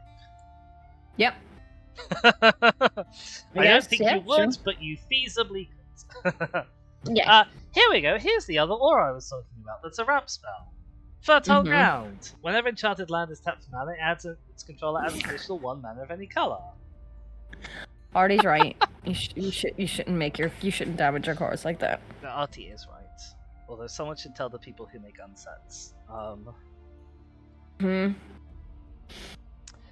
We have a Garrick's Uprising, an excellent staple. Can't I love him. Be reprinted enough. It's a great card. Gives everything trample. It draws you a bunch of cards, especially in this deck. When, oh look, it's an ETB trigger, and oh look, you're going to be casting lots of big stumpy boys. Perfect card for this. And finally we have Descendant's Fury. I do not know what this does. You heard Garrick and got excited. Oh, Artie. We love Garrick. Whenever one or more creatures you control deal combat damage to a player, you can sacrifice one of them. Which, you know, with Ashley, you're going to be sacrificing at the end anyway. If you do, reveal cards at the top until you reveal a creature with the same type, put it onto the battlefield. Okay, this is going to need some extra value of your disposable elementals. It's also going to cheat you out expensive elementals for free. This is another great card for this deck. I love this. I'm sorry, Zox just said, yeah, rip. Have I just been spoiled for the end of Deep Space Nine that I'm about to watch tonight? Does Garrick die? Okay, okay. Sorry, I had a fear in me. No, not a fear. I was like, didn't Garrick die a while ago when I was with you watching Deep Space Nine? Garrick's alive! No, he did die. He went mad for a while. That's what happened to him. He was just having a bad time. He was having a bad time. He was just having a bad time. I really hope Gul Dukat dies, though. He deserves to die. That's who I was thinking. Gul Dukat did also go crazy. So I literally only have the finale to watch. It's the double episode finale. So yeah, I'm watching that tonight. I'm very excited. What are you drawing now? A little Star Trek-y ship. The USS Pen. The USS Red USS Enter Sideways. I don't know. The USS Enter Sideways. Well, I was going with Enterprise, but then trying to make it silly. I don't know. And that's all the cards in the deck. That's all the cards in the deck. I guess we should take a quick little look at what the tokens look like. Yes. So these are not necessarily the specific tokens that come in this particular deck. These are just the tokens that these cards can make. We've got a classic key on that elemental. I really like this shapeshifter. I think he's a very cute shapeshifter. The USS Enter Sideways. Yeah, exactly. Oh, these are the elementals made by Big Stag Boy. Yes. These are going to be Avenger of Zendikar's plants. And we have here are the 4/4 elementals from Hoofbeats of the Spring. A lovely set. I do really like this change in art. I will be excited to see what the actual Lorwyn tokens look like. I don't think any of these other than this one are them. Yeah. But yes. Yeah, deck number one. Deck number one. Overall, I'm pretty pleased. It looks like they've put in the stuff that I want them to put in. Like, it's ashing and a bunch of expensive elementals that you're going to cheat out and get 2 ETBs from. Is it going to be super strong? I don't know. It might be. It might not be. I think you are going to struggle to get the mana for Massive Mysteries as your alternate commander. There's ramp in here, but I didn't feel like they were drowning in ramp. There's some color fixing, so the colors probably won't be too much of an issue. But the actual base lands themselves are quite heavily biased towards green. So maybe you might end up swamped by green color and not have enough of different colors. But I'm not certain. Yeah. Yeah, as Bangman says, it looks silly enough. Have a little break before next deck. I was just going to propose the same. Because I really need to go to the bathroom. That sounds like an excellent reason then. Yes. Okay, yeah, so we'll be back soon to investigate Anti-Ool, the Cursor Edge. Dun dun dun. Exciting. Back soon. Yep. Okie doke. We are also going to go on a little break. I will probably just... Ooh, not that. That's not what I want. Where's the transition screen? There's the transition screen. Yeah, I'll leave you guys with Adrian von Ziegler playing. I'll do a little BGM again, just as a reminder of who we're listening to, because it's always nice. And yeah, make sure you grab snacks if you need snacks, fluids if you need fluids. Get up, stretch your legs, stretch your arms, stretch other things that need to be stretched. And I'll see you all in 10-ish minutes. Hello everybody! I am back from a wee little breakies. Hope you all have had a nice enough time. I hope you have grabbed all the things that need grabbing. Shaka, it seems, is not back quite yet. We have not undeafened, so we are once again left to our own devices. And I guess we could be real sneaky. We could do a little shuffle up and have an example draw to see what it would look like. There we go. Here's a sample draw. It's a one-lander. This is a classic Dizzy move. New deck. First time drawing a hand, one land. Always happens. There we go, that's a little bit more like it. We've got 4 lands and a ramp. More than enough to get Ashling out on the way. We've got a kill spell. We've got a board wipe if we really need one. Attached to a... I was going to say attached to a big boy. Actually, he's not a big boy on his own. But nonetheless, plenty to be getting on with. Or we could have a couple of lands and some ramp. A board wipe here. A big stompy boy here, which we'd very much like to have. More ramp. Yeah?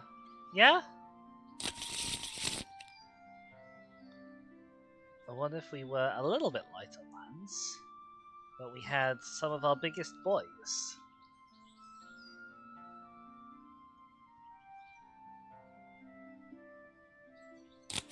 I'm generally liking how all of these opening hands are looking so far. Like, we've got plenty of land. Actually, I can go and look up exactly how much land we have, because I have not done that. And I really should. I think both of these decks are quite high on lands, which is nice to see. Because the classic problem, less so for Precon decks, but for Commander in general, the classic problem is always not having enough land. Everyone does it. Pretty much everyone is guilty of it. I'm guilty of it. I run a decent amount of land and I'm still guilty of it because I run really expensive curves. So Dance of the Elements, our 5-color deck here with 40 lands in it. Yes, that should see you to a few decent opening hands. It also looks like we do actually have plenty of ramp, because I think we've had ramp in all of these hands. I haven't gone through and like put them out into exactly which category each card is.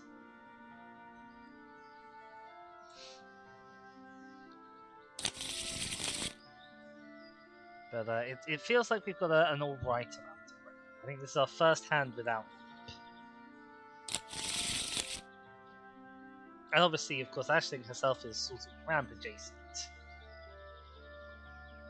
This would be an interesting starting hand to go for. Hello. Hello, how's it going? Okay with me, how's it going with you? I'm doing alright. Had an alright break. Mother is on the warpath because somebody broke a Christmas ornament. Oh, okay. It's very sad. Why are they still out? It's the 10th of January. Cause people haven't been into the shed to put all the boxes back in the shed. Why was an ornament out of the box? I don't know. I don't know if it was out of the box. It might have gotten broken in the box. I didn't ask. Interesting. I just got out No. of there. Yeah, that's fair. That's very fair. Oh god, I got back just as an ad's about to start. That's great. Anyway, doesn't matter. Right. Shall we move on? Yes. I'm in control now. Yes, you are. Cat better beware. They've never seen the full unbridled power of a Shaka in control before. I'm not so sure about that. Anyway, this is a deck. This is a deck. I don't know what to say. I'm not in control. It's 3 colors. It's black, red, and green. I don't know why I was about to say white, but it's not. What are these colors called, Dizzy? This is the Jund color combination. Jund. The spirits have taken me, yes. So, our commander for this deck is Anti-Ool, the Curse Wretch. I was about to call her the Curse Wench. She'd definitely curse you if you called her the Curse Wench. Yeah, probably. She's a 4/4 Goblin Warlock with Ward, and her Ward is Blight 2. Player puts 2 -1/-1 counters on a creature they control. And whenever one or more -1/-1 counters are put on any creature, you draw a card if you control that creature. If you don't control it, its controller loses 1 life. So, that's kind of fun. Yep. I like it. So this is going to be a deck all about the -1/-1s. Yeah. Blight is one of the new mechanics from Lorwyn Eclipsed. So it's putting -1 counters on a thing you control as a cost, which I think is a relatively new, unusual way to do -1 counters, which is nice. Our other our alternate commander, I'm gonna be asking you questions immediately about the Reaper King no more. So question, is it 2 generic or 1 black? Yes. Or is it okay? Interesting. It's called 2-Brid mana.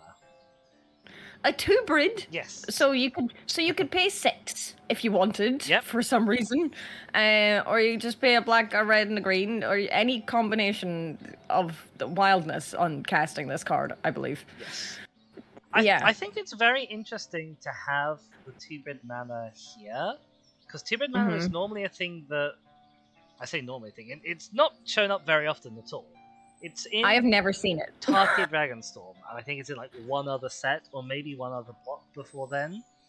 And the idea of it is it's a sort of a glue for limited play, so that you can bung cards into a sort of an off-color deck, or a deck where you're not really necessarily guaranteed to get all of the right colors for it. And so you have a way to play that even if you don't draw into the right colors. But in Commander, like where you blow and well hope you're going to have a black, a red, and a green, considering those are the colors that your deck is in. It's a really odd choice. Like, I guess it means that if you wanted, you could have the Reaper as your commander and have only like green and red cards, or green and black cards if you really wanted to. But I can't. It's an odd choice to my eyes. Yeah. So he's a 3/3 Scarecrow. I guess. Sure. When he enters, you put a -1/-1 counter on each of up to 2 target creatures, and whenever a creature an opponent controls with a -1/-1 counter on it dies, you may put that card onto the battlefield under your control. Do this one only once each turn. Oh, now that's interesting. A fun ability. So there's another card that is very like that. Hi Anna, welcome on in. Hello Anna. I cannot for the life of me remember what it's called, so I'm going to go and look that up. But there's another card that gives you stuff when it dies, and it has -1 counters on it, or something like that. It has -1 counter synergy, and it brings back opponent's creatures to yours. The CMC mana value. Mana cost. I couldn't remember what all the letters stood for, but I knew what it meant. So this is a 6 like mana value then. Yes, apparently. Interesting. I would have never guessed. I mean, I wouldn't have had a clue what to say its mana cost was. It would have been 3 or 6. I couldn't have told you off the top of my head what it was, but it had to be only one of those 2. Alright, so this is the boy I'm thinking of when I see that ability. Oh, it's a Wither. Yeah, that's that. I was thinking of it's a -1 counters. I don't actually know that he is in this deck. He might be in this deck. It would not surprise me if he's in this deck. It is very cold outside, yes. It is. So those are the 2 commander options. So cold it has a W in it. Yes. Right, then we have... These are all the same. Forests. Are we going to have 8 again? Oh no, only 6 this time. Only 6. Well, there's 18 basic lands in this, so I'm guessing we have... No, not 6 of No, we have 8 swamps. 4 mountains. Yeah. 8 swamps, 4 mountains, and 6 forests. Mm-hmm. Sure, the same as the ones we've looked at before, so they are just nice and quick. have a wee look at. Okay. Next, our other lands. So got an exotic orchard. Exotic orchards. Obviously, I like it in 3-color decks anyway, because there's a high chance that it'll overlap with at least one color an opponent has in Commander. But also, if you've got, is it okay if I bring out? Yep, you do it. Yep. If you've got a thefty effect, then Exotic Orchard can be really helpful because it can give you colors to activate your opponent's activated abilities that you might not otherwise be able to do, which I really like it for. We have a path of ancestry, command tower. Okay, then we've got 3-color. It's Savage Lands. Yes, which was also in the other one. I believe so, yes. Then we have Dragon Skull Summit. I'll put on a new line. It's one of the ones that enters tapped unless you control a swamp or a mountain. Checklands. We love checklands. They're a pretty good cycle. I'm happy with those. Golgari Rot Farm. Yep, it's Bounce one where it lands. enters you return a land with bounces. You get 2 mana for it, so that's great. We've got another bounce land in red and black this time.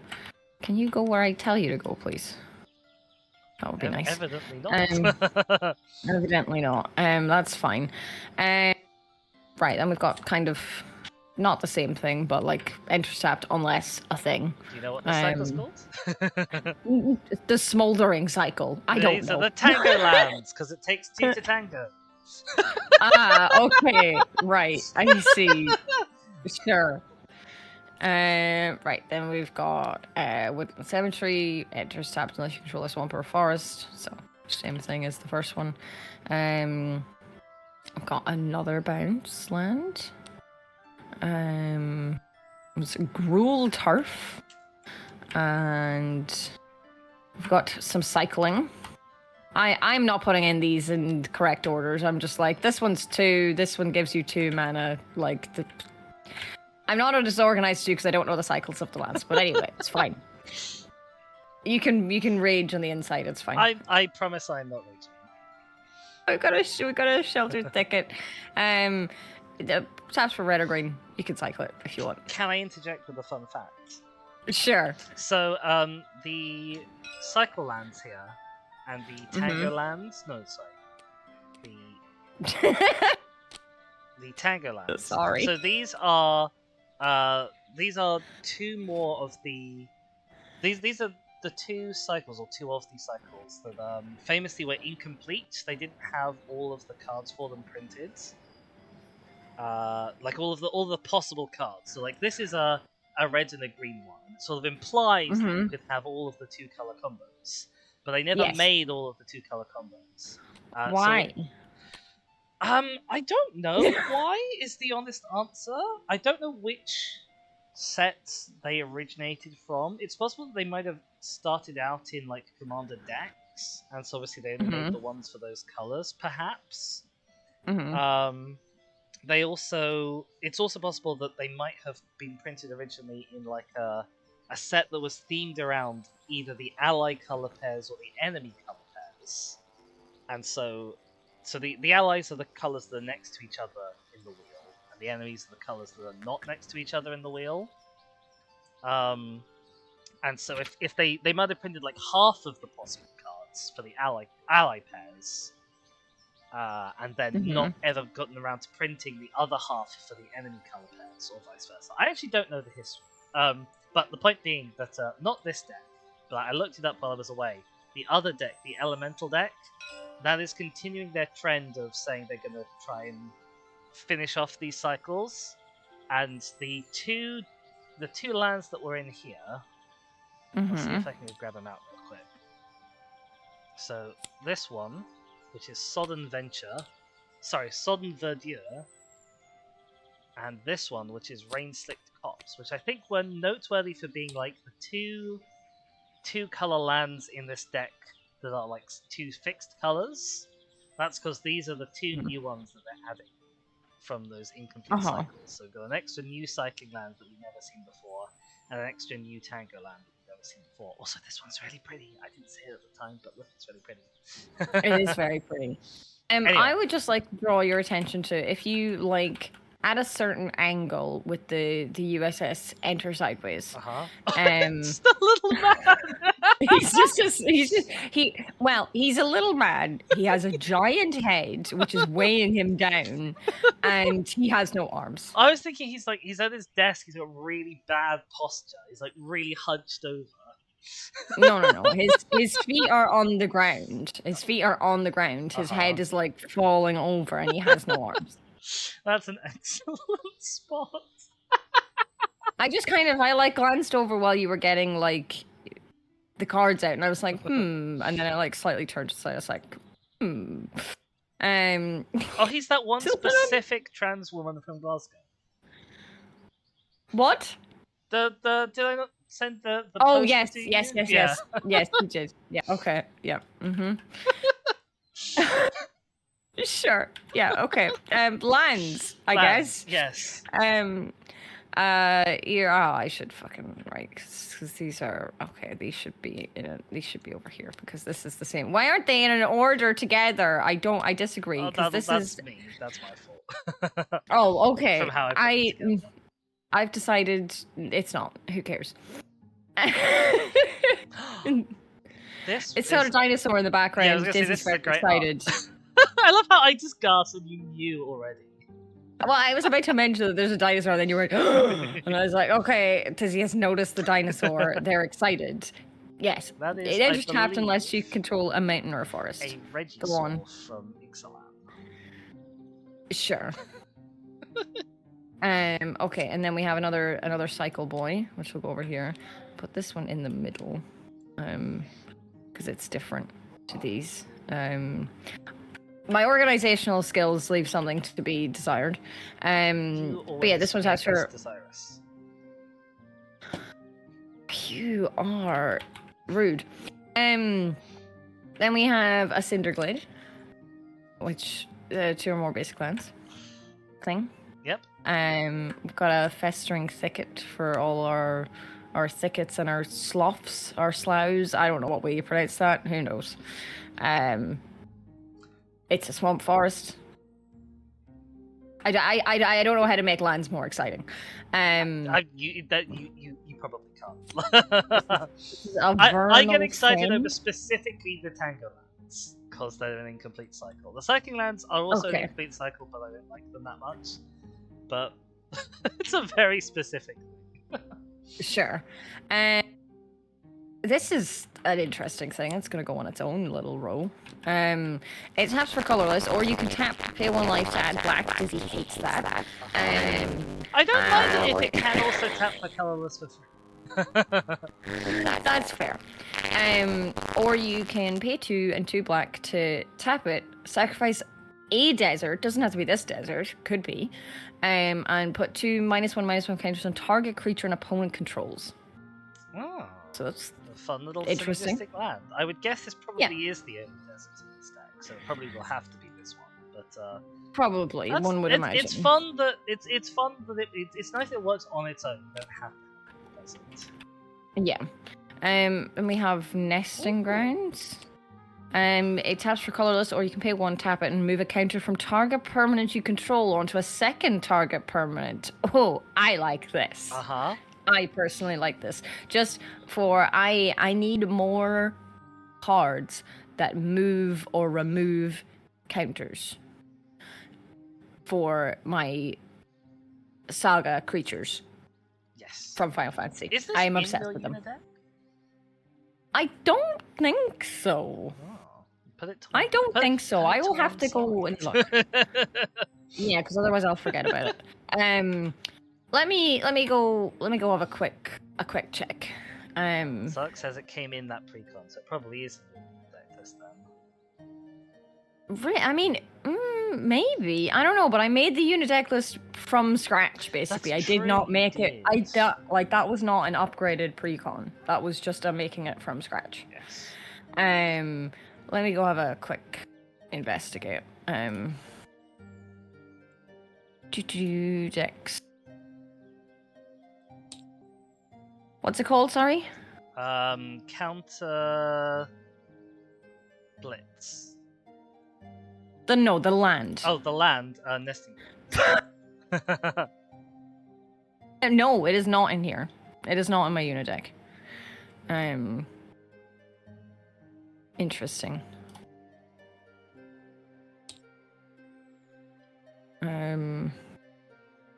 Yes, no, it is not. It is not in my unit deck, but it is obviously in the precon that I do own. That's fine. I will sort that out. We've got Riveteer's Overlook. When it enters, you sacrifice it, and when you do, you search your library for a basic swamp, mountain, or forest. Put it onto battlefield tapped, then shuffle, and you gain 1 life. Nice. Yeah. It's fine. Evolving Wilds. This is a cool picture. Cool art. I like this art. I think it's really cool.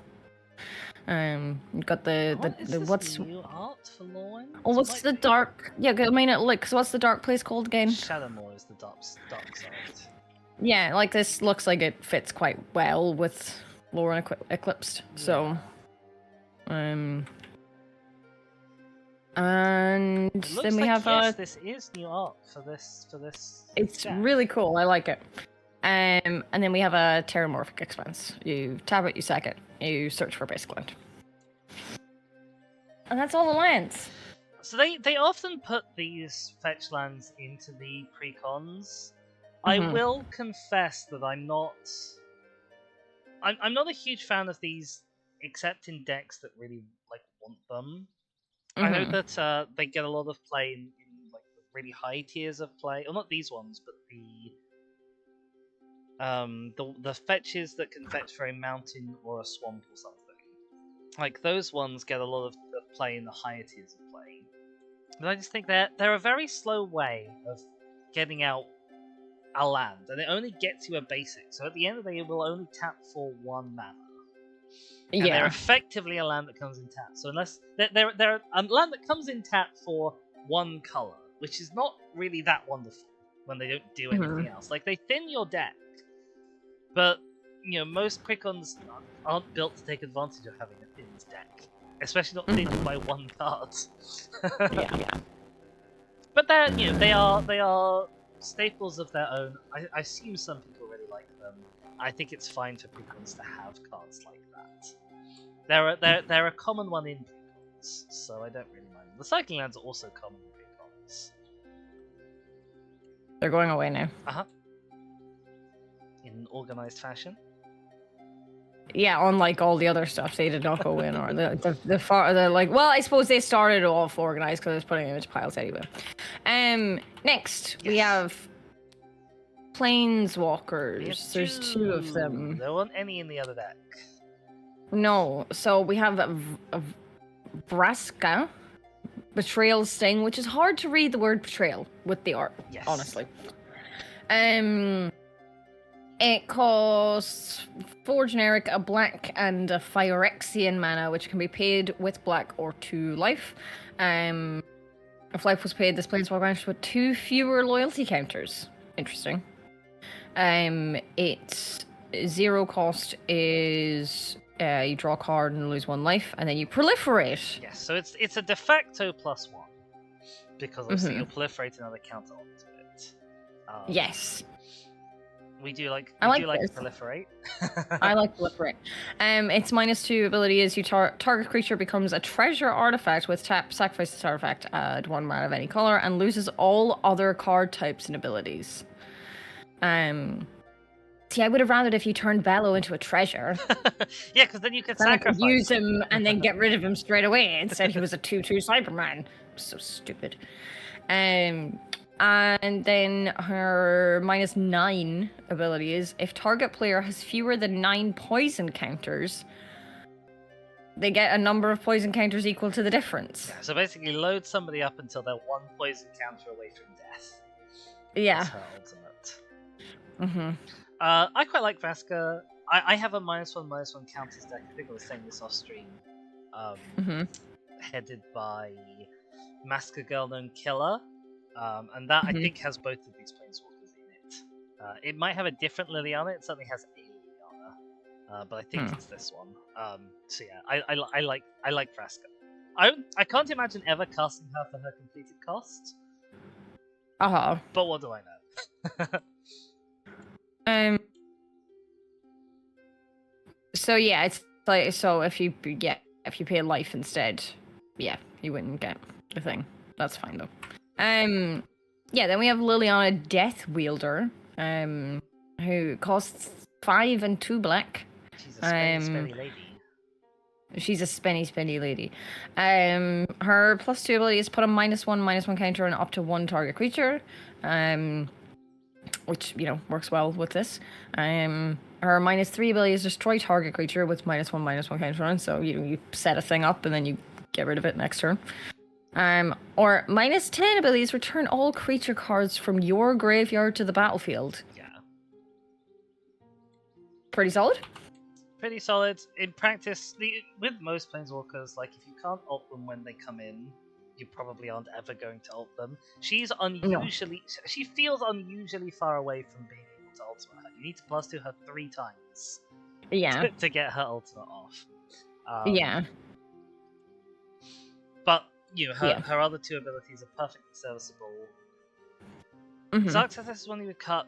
I think I might have cut her in the end from my Massacre Girl list. I'm not certain because 7 mana for what is like you're going to pay 7 mana for her.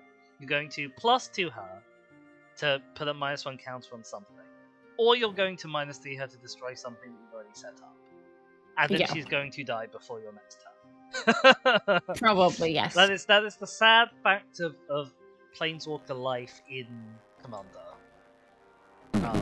And 7 mana for those is not a wonderful rate of return.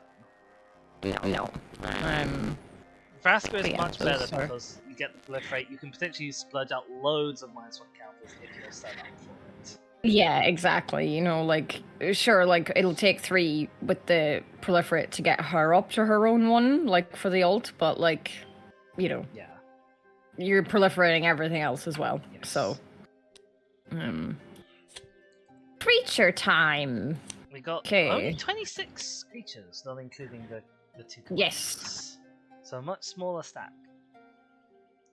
We have Ignoble Hierarch, who is a 0/1 Goblin Shaman with Exalted. Whenever a creature you control attacks alone, that creature gets +1/+1 until end of turn, and is a mana dork for all of the colors. Yep. In this deck, not all of the colors completely. Obviously, there's only 3. There's 5 colors. And the cards are so pretty. Because they want people to buy them. They want people to buy them. I like started explaining, and then suddenly I see the words I thought you just had the hots for Lightning McQueen. What is wrong with you? Why are you like this? Yeah, I think Ignoble Hierarchy is a pretty good mana dork. It's not exactly a better Llanowar Elves because Llanowar Elves is a 1/1 instead of a 0/1. But like I think in practice it's more useful than Llanowar Elves for this deck. Yes, I think so. For most decks. Yeah. Right, next we have a Devoted Druid. It's a 0/2. It's a mana dork for green, and you put if you put a -1/-1 counter on this creature, you can untap it. Yes. Sure. So this is I don't know if this is a desired reprint. I don't know if it's a particularly rare card, but it's certainly a card that a lot of people like because it's -1 counter ability to untap it can like set you up for all sorts of weird infinite combos. Because you can just like tap and untap it, quote unquote, for free if you can deal with the -1 counters. How else can they go to -1? They're allowed to go to negative power, but if your toughness ever reaches 0 or less, then you die. Yeah, so normally you could only do this twice and then it would kill it. Yeah. And in fact, actually, if you did it the second time, it would die before you even got to use its other ability. But in practice, if you're doing weird combo shenanigans with this, you're going to be removing those counters. And if not, then it's just a one-time handy bonus. Oh, you can get an extra mana out of it one turn. Yeah, for sure. I mean, like, if it came out and then, like, you had your Hierarch as well, and, like, you only attacked with the Druid, then I guess it'd get a +1/+1 counter, and then you could, you keep it around for longer, get more +1 counters on it somehow, and keep it around for a bit longer. Yes. Right, next we have Channeler Initiate.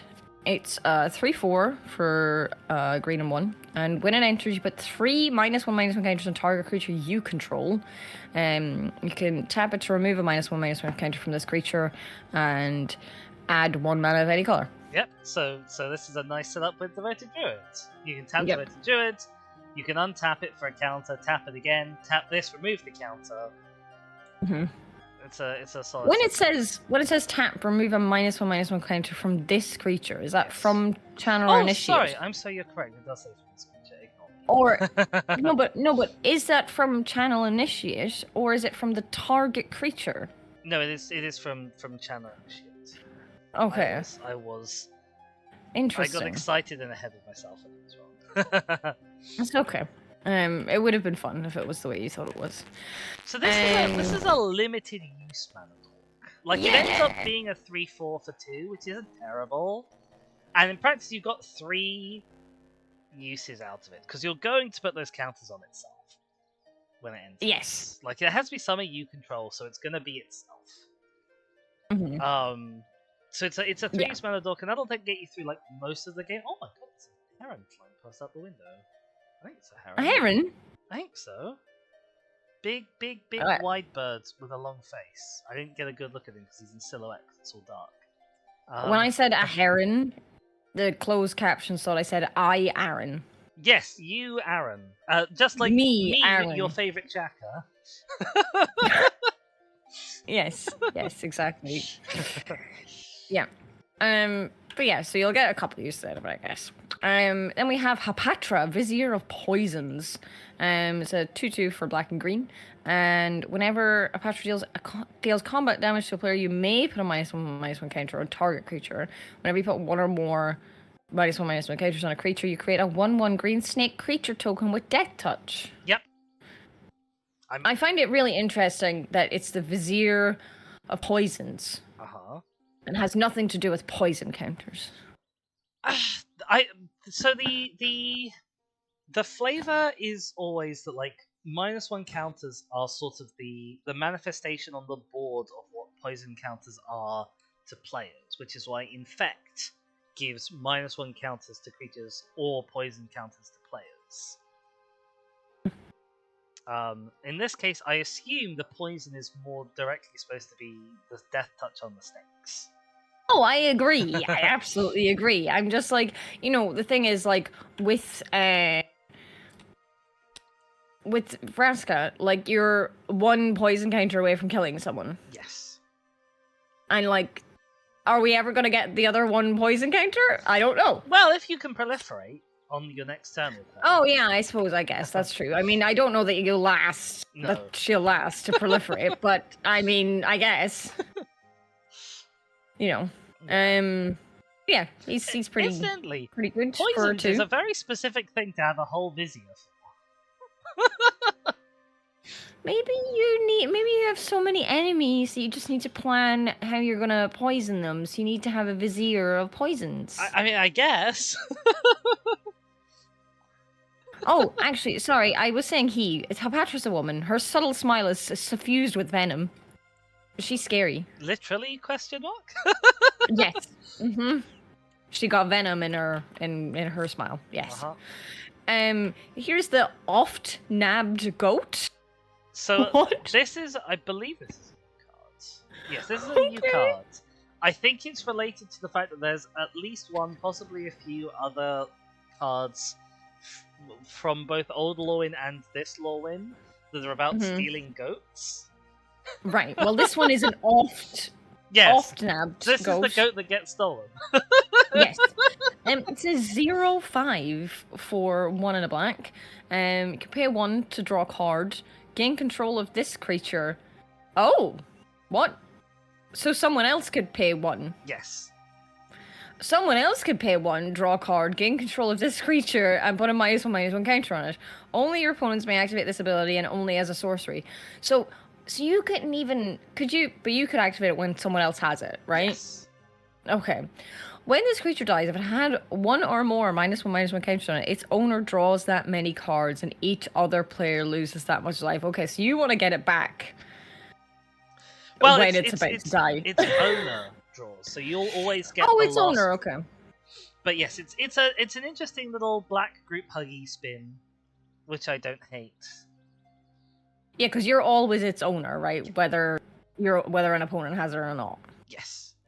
Okay, that's. Anna's right. That is an angry guy. I've just noticed it has a mace in its mouth. It has a mace. It's got a spiky bone necklace. Its horns are wild, but also like decorated with thorny flowers. It is a morning star. It is a morning star. You are right. Also, it's got like a weird, like, spiky chokery thing as well. Yeah. He's scary. I would not want to nab this guy. Oh, these are all on it to protect it from being nabbed. Presumably. One would think. Or maybe everybody who nabs it, like, gives it a little addition. Maybe. Like the little robot boy that went on a hitchhiking tour around the country, and then they took it to I think they took it to, I can't remember what it was. A little robot that just like had little signs like "pick me up, take me to a place, take a picture with me," and people did it, and then they took it to I think the UK, and they got like smashed up and left in a ditch. Oh dear lord. Okay. Well, next up we have it was Pennsylvania apparently. My apologies. Sinister Gnarl Bark. Who's a 0/4 for 2 and a black. He's a tree folk warlock. At the beginning of your end step, draw a card and blight 1. Mm-hmm. You put a -1/-1 counter on a creature you control. That's pretty nice, honestly. If you're in a deck that likes that kind of thing, which we are. This is another new one for this deck. Mm-hmm. Apologies for people on my camera who just watch me accidentally hit the home button and spin all the way back round. Oh yeah, I've done that. Oh, you've added more over here. I see. Sinister Gnarls Barkley. Yes, exactly. It is Sinister Gnarls Barkley. It was a flail. Okay, I also thought it was a Morning Star, but apparently no. I don't know the difference between a mace, a Morning Star, and a flail. Clearly. Yay! Artie recognized the specific one I was going for. I wasn't sure if I was good enough to make it recognizable. I haven't seen Discovery yet, so I wouldn't know. So I'm glad you've got one that's actually recognizable. Other than just sad man falling over the USS enter sideways. It's the only Star Trek ship class that like I can visualize how it is distinct from the generic Star Trek ship design. Because like all other Star Trek ships to me look like the USS Enter Sideways. Even though they don't all actually look like that, like in my head when I try and think of one, I just think of that or Discovery. Okay, if a flail is on a chain and a Morning Star is on a stick, then what's the difference between a Morning Star and a mace? I think a mace doesn't have the spiky ball head; it has a different head. Okay. But yes, this is the Noah here, so this is Sinister Gnarls Barkley. So we'll move on to Glissa Sunslayer. There's a 3/3 for 1 black and a green. It's a Phyrexian zombie elf. Uh-huh. That's a wild combination. Got first strike and death touch, which seems excessive to me. First strike and death touch is a combination they almost never put on cards because it's sort of de facto means that it kills anything that blocks it and normally doesn't die in return. Yeah. Well, when it deals combat damage to a player, you choose one, you draw a card and lose 1 life, destroy target enchantments, or remove up to 3 counters from target permanent. Oh, that's nice. That's nice. That is very nice. And she's going to be connecting a lot more often than other things that have like a combat damage pot, because you're incentivized to let her through. She does have a nice strike. It is true. Okay, then we have Evolution Sage. 3/2 for 2 and a green elf druid with landfall. Whenever a land you control enters, proliferate. I like proliferating. Yes. If there's a decent number of landfall triggers in this, then I can forgive the fetch lands because they do work really well with landfall. They have a good synergy. Yeah, that's very true. Except we have Dusk Urchins. It's a 4/3 oof. An oof? Uh-huh. Is that how I'm pronouncing that? That is how I would pronounce it. Okay, for 2 and a black. What the fuck is an oof? It's one of those. I'll go and look up oofs for you. Please do. Please do. I want to know what an actual description of an oof is. Whenever this creature attacks or blocks, you put a -1/-1 counter on it, and whenever this creature dies, you draw a card for each -1/-1 counter on it. Okay, an oof is a chat member. It says oof is a creature type species used for cards that depict annoying little humanoids. That's not annoying. I know they're not. I love you, chat. I'm being so rude. They often collect treasures or like tinkering with artifacts. Okay. Chat is the real treasures, of course. Anna has suggested another pronunciation for it. Oof. An oofy. Oh. Or a oofy. There isn't a pronunciation guide. Oh. Well, although I'm going with oof. Says oof, or possibly oofy, is an old Germanic word, possibly Old English or Icelandic, meaning elf child or one left by the fairies. Oh, interesting. Next up, we have a Necroskitter. It's a 1/4 elemental for 1 and 2 black. Oh, this is the boy we saw earlier. He's got different art though. Oh, he must have new art. Oh. You've been denied? What do you mean you've been denied? Oh, by my pronunciation. He has Wither. He deals damage to creatures in the form of -1/-1 counters, and whenever a creature an opponent controls with -1/-1 counters on it dies, you may return that card to the battlefield under your control. Yeah, this is the one you brought up. Yes. But yes, new art. Exciting. Artie's not forgiving you, but capping. Next up we have the Dread Tiller. This is a wild thing. Uh-huh. I love how this is a scarecrow and this is a scarecrow. Yes, they have very scary scarecrows in Magic. This is another new card for Lorwyn Eclipsed. Oh, interesting. Well, it's a 2/4 scarecrow for 1 a black and a green.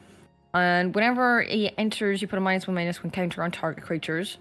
Or target creature, even. Whenever a creature with a -1/-1 counter on it dies, you may put a land card from your hand or graveyard onto the battlefield tab. Yeah, it's a thing. Anything to say, Dizzy? I like just having an enters -1 counter ability.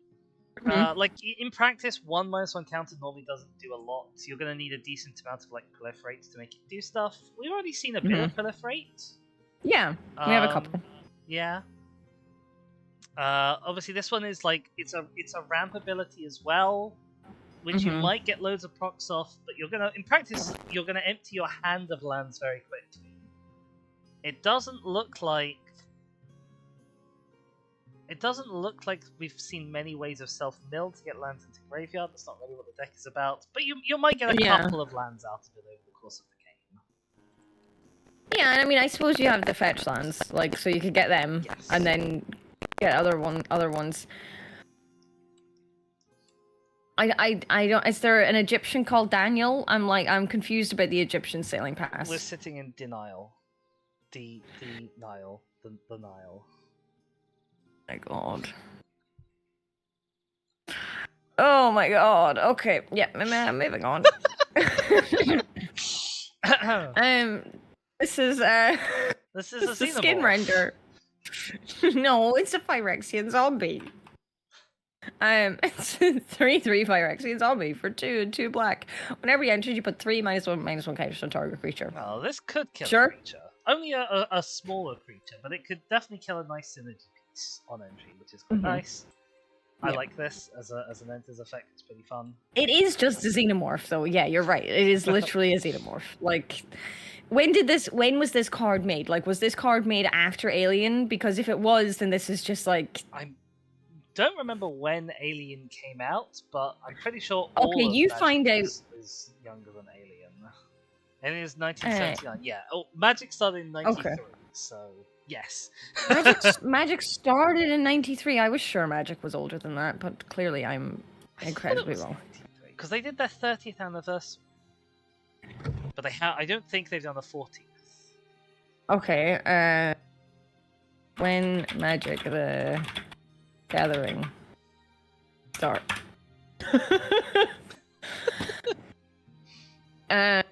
Yeah, 1993.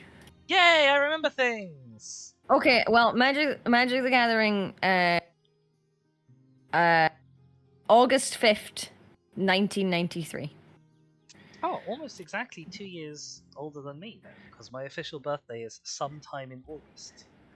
Yes, your official birthday is sometime in August. Yes. Yeah, that's just a xenomorph. Anyway, then we have Soul Snuffers. You are older than Magic. Congrats. I think. This is a 3/3 elemental shaman for 2 and 2 black. When it enters, you put a -1/-1 counter on each creature. Yeah. Every creature that there is. Oh, that'll be extra good when you're proliferating later. Like, obviously you're hitting all of your own stuff, but with All, you probably don't mind. Because that's one draw for each creature. Yeah. So yeah, that's quite cool. I like that. Fun. Yeah. Is that a new card for this? No, there's not a new card for this. Why is this card not in my... Why is this not in my master card?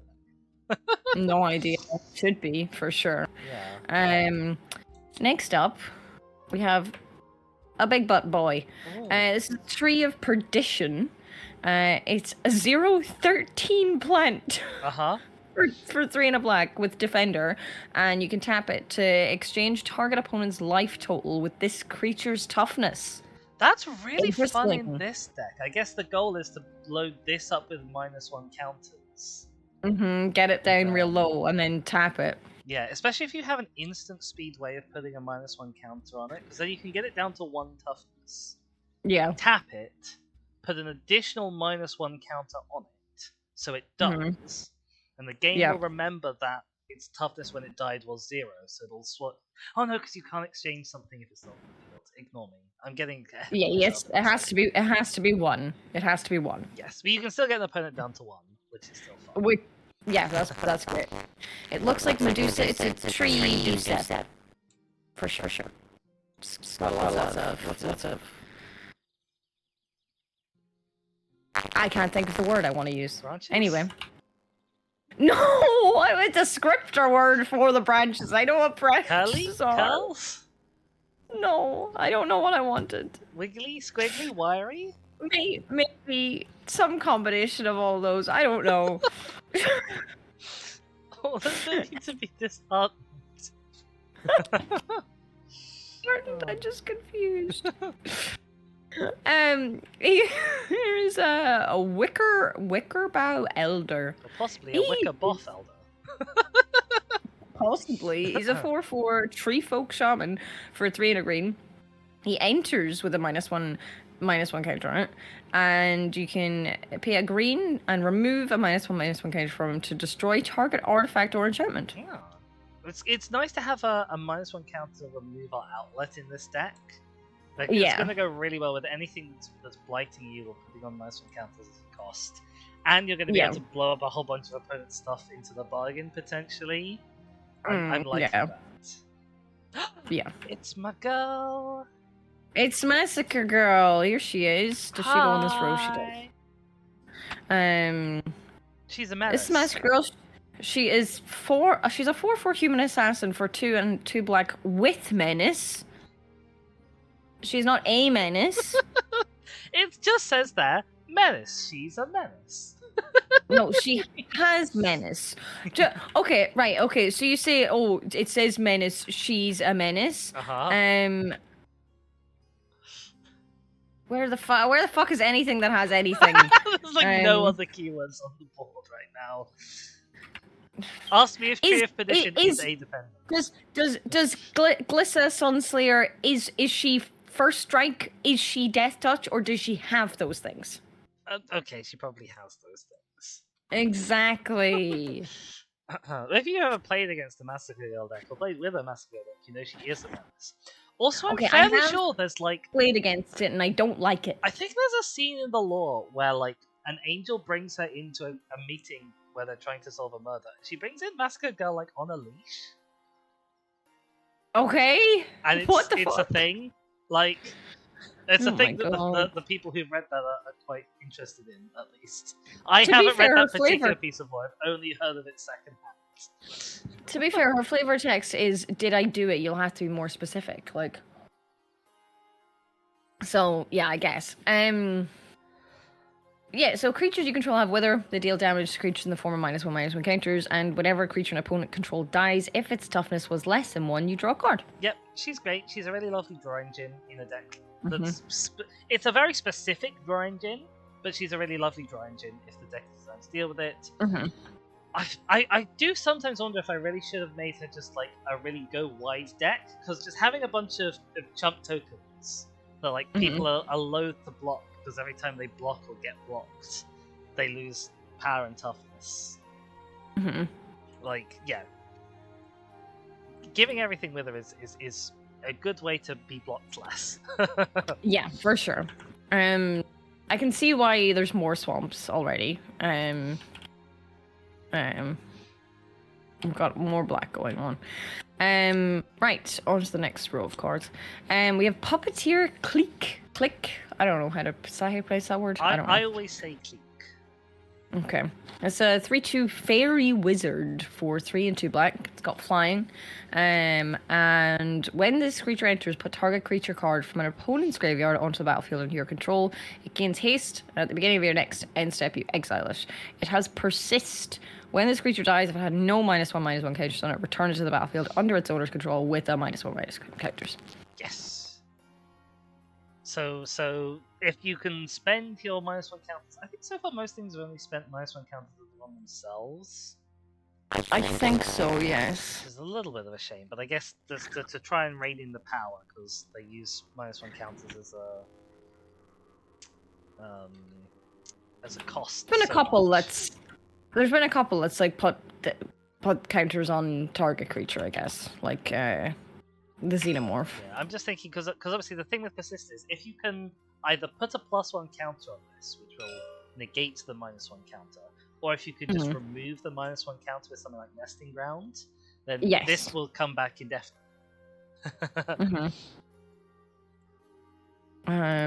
Okay, next up we have the Scorpion God. Sure does look like a god who's a scorpion.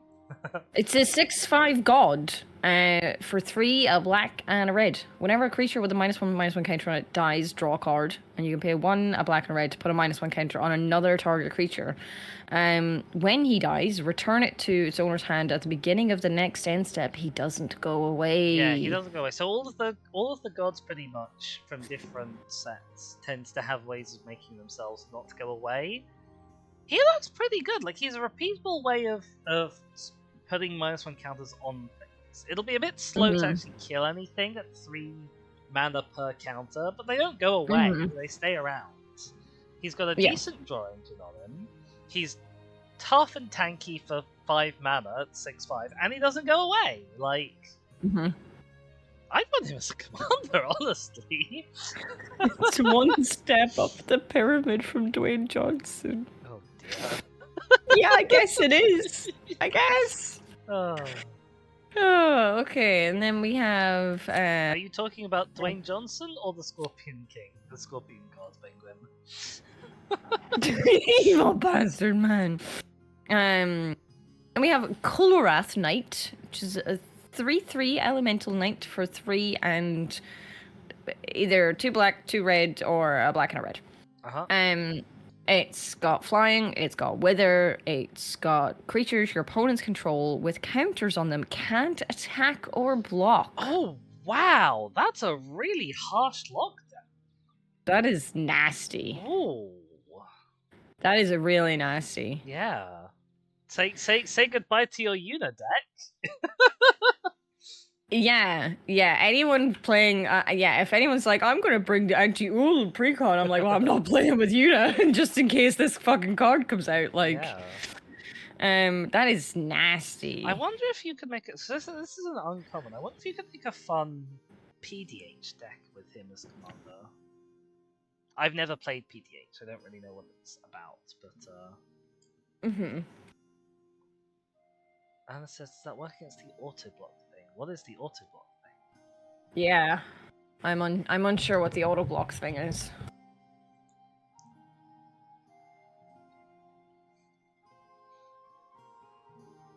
It's feeling more like there's a lot of good reasons for me to take my Massacre Girl deck list and just sort of shunt it sideways into Rakdos for Scorpion Gods. I also get Kulrath Knight into the bargain, like that's great. I will never want to play against your Massacre Girl deck if it has Kulrath Knight in it. Although, there are plans in the works. So the Commander format panel, I don't know if other people are aware of this, Commander format panel has proposed that they might change the rules for color identity in Magic so that hybrid mana symbols count as either color instead of both colors. Which I think is a terrible idea. Pretty much everybody thinks it's a terrible idea. Which means they're almost certainly going to do it, because they wouldn't float something that was an obviously terrible idea and then not do it. But if they do make that change, this can go in my Massacre Girl deck. Because the hybrid pips will count as just black pips. Yes. Next up, we have the Villagers. It's a 5/5 Goblin Warrior. I will say that they are a 5/5 Goblin Warriors. There's more of them. For 3 and 2 red with Wither. When this creature enters, it deals 1 damage to each creature your opponent controls. That's not many, but sure. Remember, that's with the Wither. I guess, yeah, that's with Wither already. Okay, yeah, because it deals any damage. Okay. Whenever a creature an opponent controls with a counter on it dies, you create a tapped treasure token. Yeah. Okay. That's nice. So this is another one of the new boys for this deck. I'm quite liking it. It's I like nice this, to see yeah. Wither and similar synergies in red. It's Yeah, nice I to like see this. I think it's fun. counter hate in red as well. They've been I thinking don't about... think it's nice to see counter hate anywhere. I think we should just love counters. Counters are great. We should love loyalty counters, and we should love +1/+1 counters. They're great. They're the best. And lore counters? And lore counters, yes. Those are the ones. I forgot about those ones. Those are probably the ones I meant when I said loyalty counters, but anyway, doesn't matter. Although I'm sure you could make an absolutely beastly Super Friends deck. Super Friends is like a heavy planeswalker deck. Okay. So yeah, counters. I love them, and they're very stable and great for prepping food. Incredible. Yes, they are. Yes. What is wrong with you all? Anyway, here is the Archfiend of Ifnir, who is a 5/4 demon for 3 and 2 black, with flying, and whenever you cycle or discard another card, put a -1/-1 counter on each creature your opponents control. Now, he's an interesting boy, because I don't think I've seen a single discard cards. And I think I've only seen lands with cycling in this deck. So, yeah. Like, he's a 5/4 flyer, which is a you'll hit opponents with them and it'll hurt. But I don't know that you're going to get that prop times. I find it interesting that he is cycling. Yes, but he doesn't give the effect when he cycles. No, that's what I'm saying. What's the point in that? Like, you don't get his whenever you cycle effect from his cycling. Yeah. He's No, a I mean, card that I considered for Massacre Girl and never put in because I didn't have enough ways of discards. That's very fair. Maybe he'd be good in a Scorpion God deck because a lot of red card drawers like discard and draw. That's all I got though. Okay. Next up, we'll go over here. We have Grave Titan. It's a 6/6 giant for 4 and 2 black with Death Touch. And whenever this creature enters or attacks, create 2/2. Create 2/2 black zombie creature tokens. Why did it say the word number 2 so many times? He's nice. He's a big boy. He is a big boy. Death in form and function, apparently. Also, like he just has people crawling out of him. He does, doesn't he? Yeah. Dead people, presumably. Well, not anymore. I guess, yeah. They're being remade as zombies. They're just falling out from him. Yeah, he's gross. But fun. He's part of a well-known cycle of like. I think they're all 6 cost with 2 colored pips giants. I'm not sure if they're all 6/6s. I think they all have 1 keyword and an ability that triggers on enter or attack. And he's a well-known one and a pretty good one. I think there's Primeval Titan is the green one, and that's banned. And then the red one is also one I've met, but I couldn't tell what it does. And then Sun Titan is the white one. That was in the reanimation Final Fantasy Precon, the Final Fantasy 6 Precon that brings back a 3/3 or a 3 or less power or possibly mana cost from your graveyards. And there presumably is also a blue one. I know literally nothing lore-wise, realistically, to have a favorite commander or planeswalker lore-wise. Do you know a little bit about the lore of Camellia, right? I mean, Hazel? Yes, but what I'm saying is I know enough. I know a little bit about Bloomburrow and about 2 specific people, I guess. But I don't think that's enough lore-wise to have a favorite based on lore. You know what I mean? Fair. Because it's de facto. Yes. So. But no, I mean, I just I honestly, I just love Una. She's great. And she's not within the Magic universe, so that doesn't really count. I don't think either. So Final Fantasy lore is lore. Yeah, the universe. There's so much good lore out there for different characters. It's really hard to pick a favorite. Like maybe if I'd read all the stories that had her, Massacre Girl might be my favorite. Because you like murder? Well, she's a known killer. She is a known killer. It's true, but I'm sure she's done nothing wrong.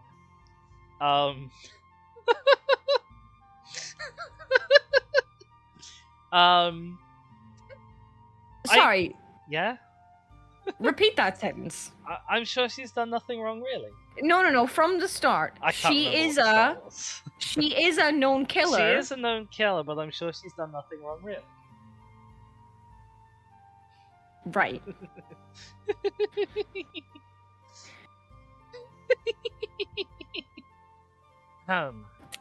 Right. Okay. There's problems here. There's.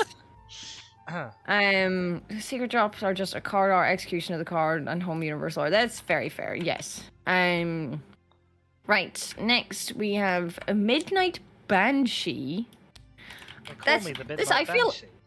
I feel like this is like two Irish reference. Like this is Ashling. This is the way we spell Ashling in Irish. Like instead of Ashlyn or anything like that. This is, and then we have Banshees.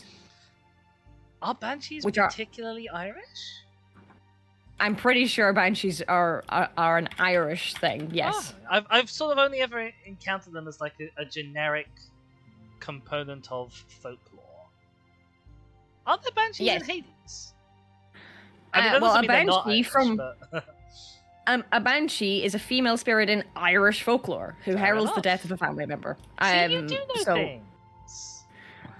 You know many things that I don't know. Not about magic. I am a Skong streamer. Yes, I would consider myself a Skong streamer. Yes. I haven't. I probably like. I don't know when I'll next be streaming Skong because we did a lot of it. You have in fact finished the game entirely. Yes, I mean I have done 3 full playthroughs of the game, and I have every single achievement because yes. I am a tryhard in anything to do with Hollow Knight. I know when you're going to be playing the game next. It's going to be when the Zoatboat DLC drops. But what if I go crazy beforehand? We do something else. Midnight Banshee is a fun card. Sorry. Look at back, guys. It's a 5/5 spirit that costs 3 and 3 black. It has Wither, and at the beginning of your upkeep, you put a -1/-1 counter on each non-black creature. I wonder how many non-black creatures are going to be in this deck. So far, we don't have too many. We've got 1, 2, 3, 4, 5, 6, which isn't too bad. Obviously, the more non-blacks you have in your own, that's something bad. The more non-black creatures you have in your own deck. Yeah, sorry, apologies for that. In your own deck, the more likely this is going to be sort of a shooting yourself in your own foot. Although actually, I say that, but aren't you all like to put in -1 counters on your thing? Yeah. Bye, penguin. Bye. Okay. Next we have a boy. Yes. It's a Warhammer Inquisitor's worst nightmare. It's. I guess I don't know. I don't know enough about Warhammer. I was once given a PowerPoint presentation on the lore of Warhammer Act 2. Do not ask me anything about it because I don't remember because I have a terrible memory. I'm so sorry, Dizzy. You don't have to, it just means I get to give you the presentation. Right. Okay. Do we have to like do that annually or something? Like, so this is the annual Warhammer presentation. When's our anniversary? We can do it like once a year for our anniversary. Yeah. Okay. Right. So I'll expect that in May. That's great. Right. It's a 6/6 Pyrexian demon for 4 and 2 black. It's got flying. It enters with 2 -1/-1 counters on it. You can hit black and remove a -1/-1 counter from this creature to put a -1/-1 counter on each other creature. I think it's fun. Other creature, interesting. Each other creature. Yeah. Also, he's quite horrifying looking. Next, we're a big cost. This is Ferafor Young Yu, who is a 4/7 tree folk druid for 6 and a green. Whenever it enters, you create a number of 1/1 green sapling creature tokens equal to the number of counters among creatures target player controls. That's an interesting effect. I like that. Yes. You can also tap it to double the number of each kind of counter on target creature. That's a fun one. That's a very green effect. Obviously, he's a 7 cost, so you're gonna be paying a strong rate to get to that. But you can do it once every turn, or at least once every turn cycle. Which is potentially terrifying in not very many turns.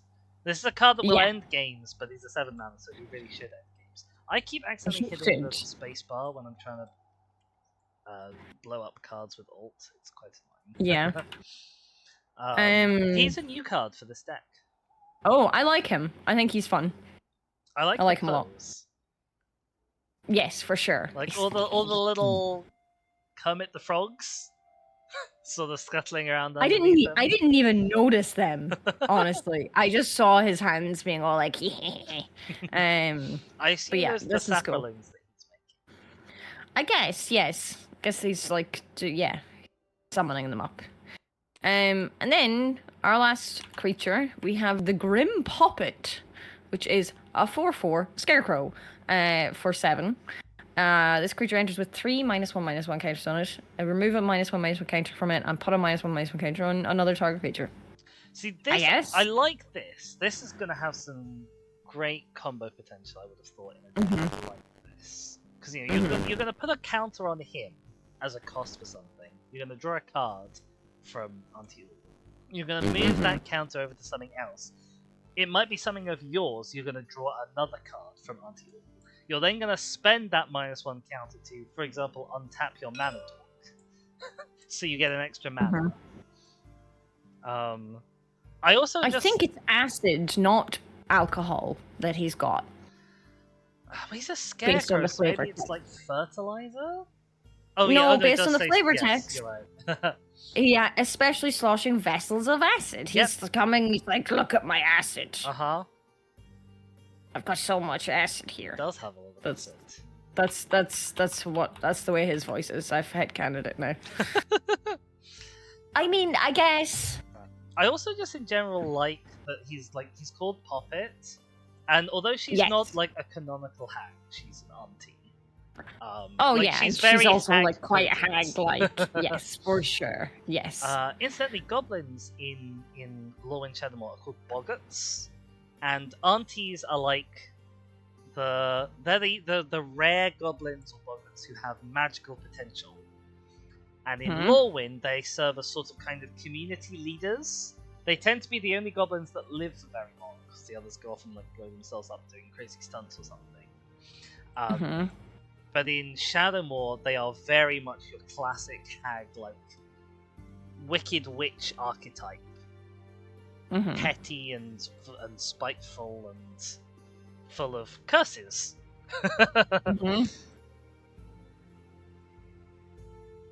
Yeah, that's all our creatures, all however many of them we have.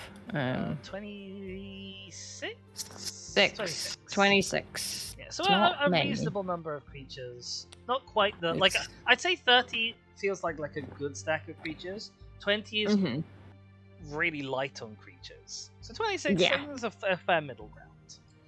Yeah. Right, next we have our sorceries. We have Persist. It's basically the persist mechanic. Yes, you return target non-legendary creature card from your graveyard to the battlefield with a -1/-1 counter on it. Yes, it is. That's very good, actually. Yes, that is good. Okay, and then yes, it would. Thank you so much.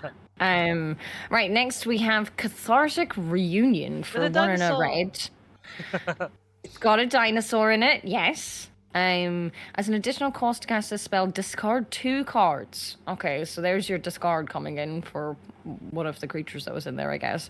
And then you draw 3 cards. Hey. Hello, welcome in. This is a card that I have a particular love for. Well, it's not this one. It's got a dinosaur on it? Well, there's a series of, I think, 3 cards that feature specifically this guy and this dinosaur, and they're like story together. I can't remember off the top of my head what the others are called. I think one of them is called something like Forbidden Friendship. I will see if I can. I'll see if I can find like a little lore page. For this guy and his dinosaur friend. Yeah, for that guy and his dinosaur friend. He is a soldier. He gave up his wealth, his title, even his home, but he had no room for regret because at last he had saved his friend. No, I can't easily find what the other ones are called, which is sad. Yeah, I will put this in this row because it realistically costs 2 black and its mana value. This is Black Sun Zenith. It costs X and 2 black. You put X -1/-1 counters on each creature. Shuffle Black Sun Zenith into its owner's library. Okay. Again, like this is I'm very unused to putting -1 counters on my own stuff. Normally that's a really bad thing. Like I guess so. This is really designed as like right. It's designed that you can pay X is like 5 and kill everything on the board. And obviously, in this deck, it's a fairly reasonable use of it. It's just to pay X's 1 and just put 1 -1 counter on everything and draw a bunch of cards off of anti-all. Obviously, you'll still get the card draw if you do board wipe with it. So I think as a board wipe, it's a really fun board wipe for this deck, where you can make it go really asymmetric, because it's like, you'll kill everything and then you'll draw a card for every creature you control. Yeah. Or, if you have Reaper King, you'll kill everything and get back everything that somebody else controlled. Yep. I think both of those are really good use cases of this. Yeah, for sure. Next up, we have Knight's Whisper for 1 and a black. You draw 2 cards and lose 2 life. Yeah, this is fine. Yep. There are many black commons that are like this. Yeah, for sure. Okay, on to the next row. We have Burning Curiosity for 2 and a red. As an additional cost to cast a spell, you may blight 1. Exile the top 2 cards of your library. If this spell's additional cost was paid, exile the top 3 cards instead. Until the end of your next turn, you may play those cards. Okay. So this is a card from the base Lorwyn set. Set. So it's not technically a new card for these decks, but it's a new card for Magic.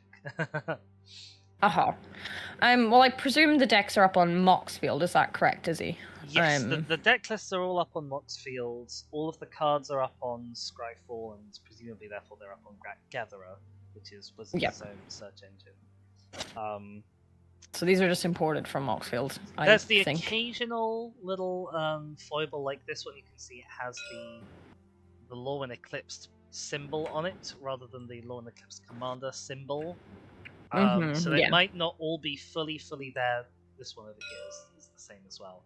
They might not be fully there in their artwork and card versions for this specific deck, but they're all there.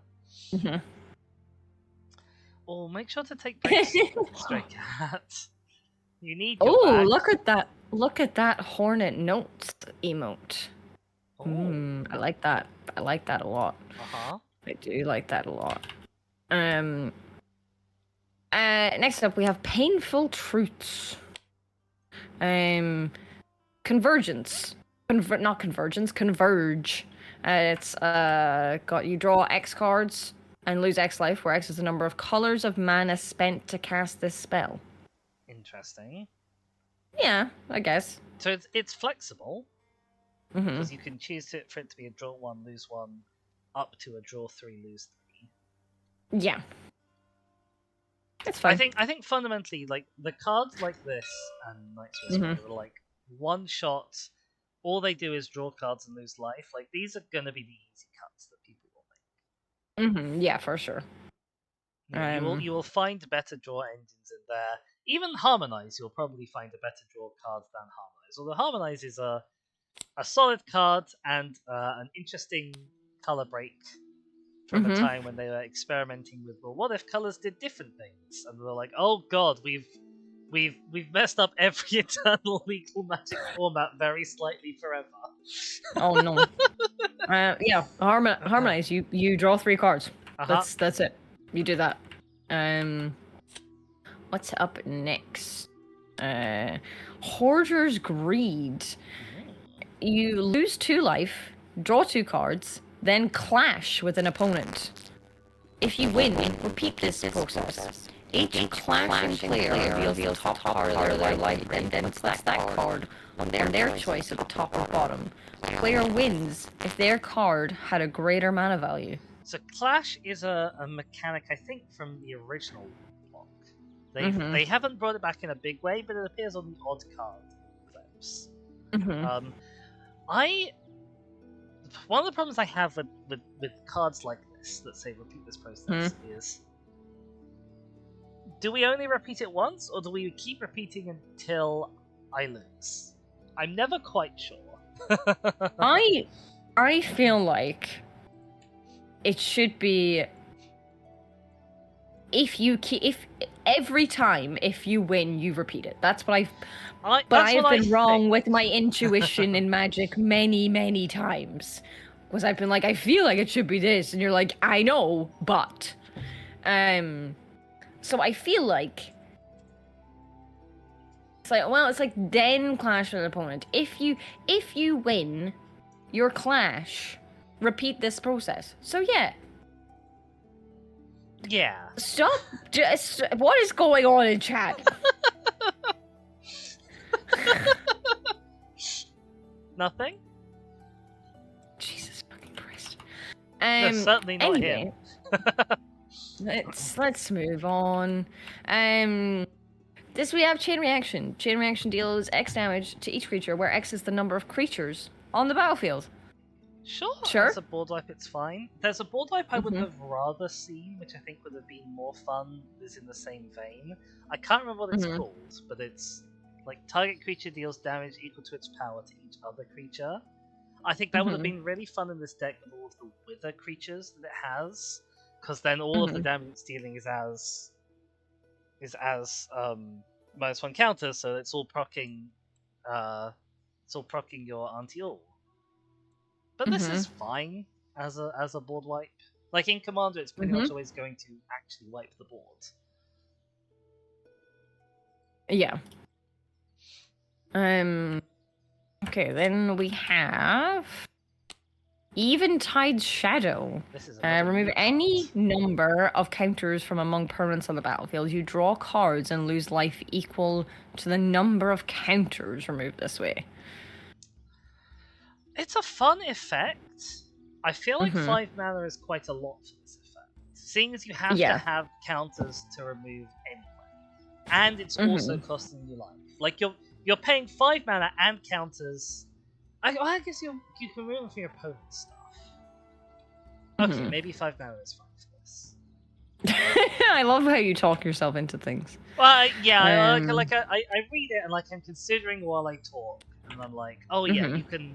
You know, your opponent's got Sin on the battlefield that they've just plopped. Yeah. Yeah. Right, this is Incremental Blight. This looks so gross. But a -1/-1 counter on target creature, 2 -1/-1 counters on another target creature, and 3 -1/-1 counters on a third target creature. Wow. It's really interesting. Like, it requires you have the 3 targets, and it's a smidgen spending at 5 mana, but you can absolutely use this to kill 3 creatures if you play it right. Or at least kill 2 creatures and noticeably neuter another one. Yeah. I mean, like, to be fair, it is 6 -1/-1 counters you're getting, you know, for that cost, so.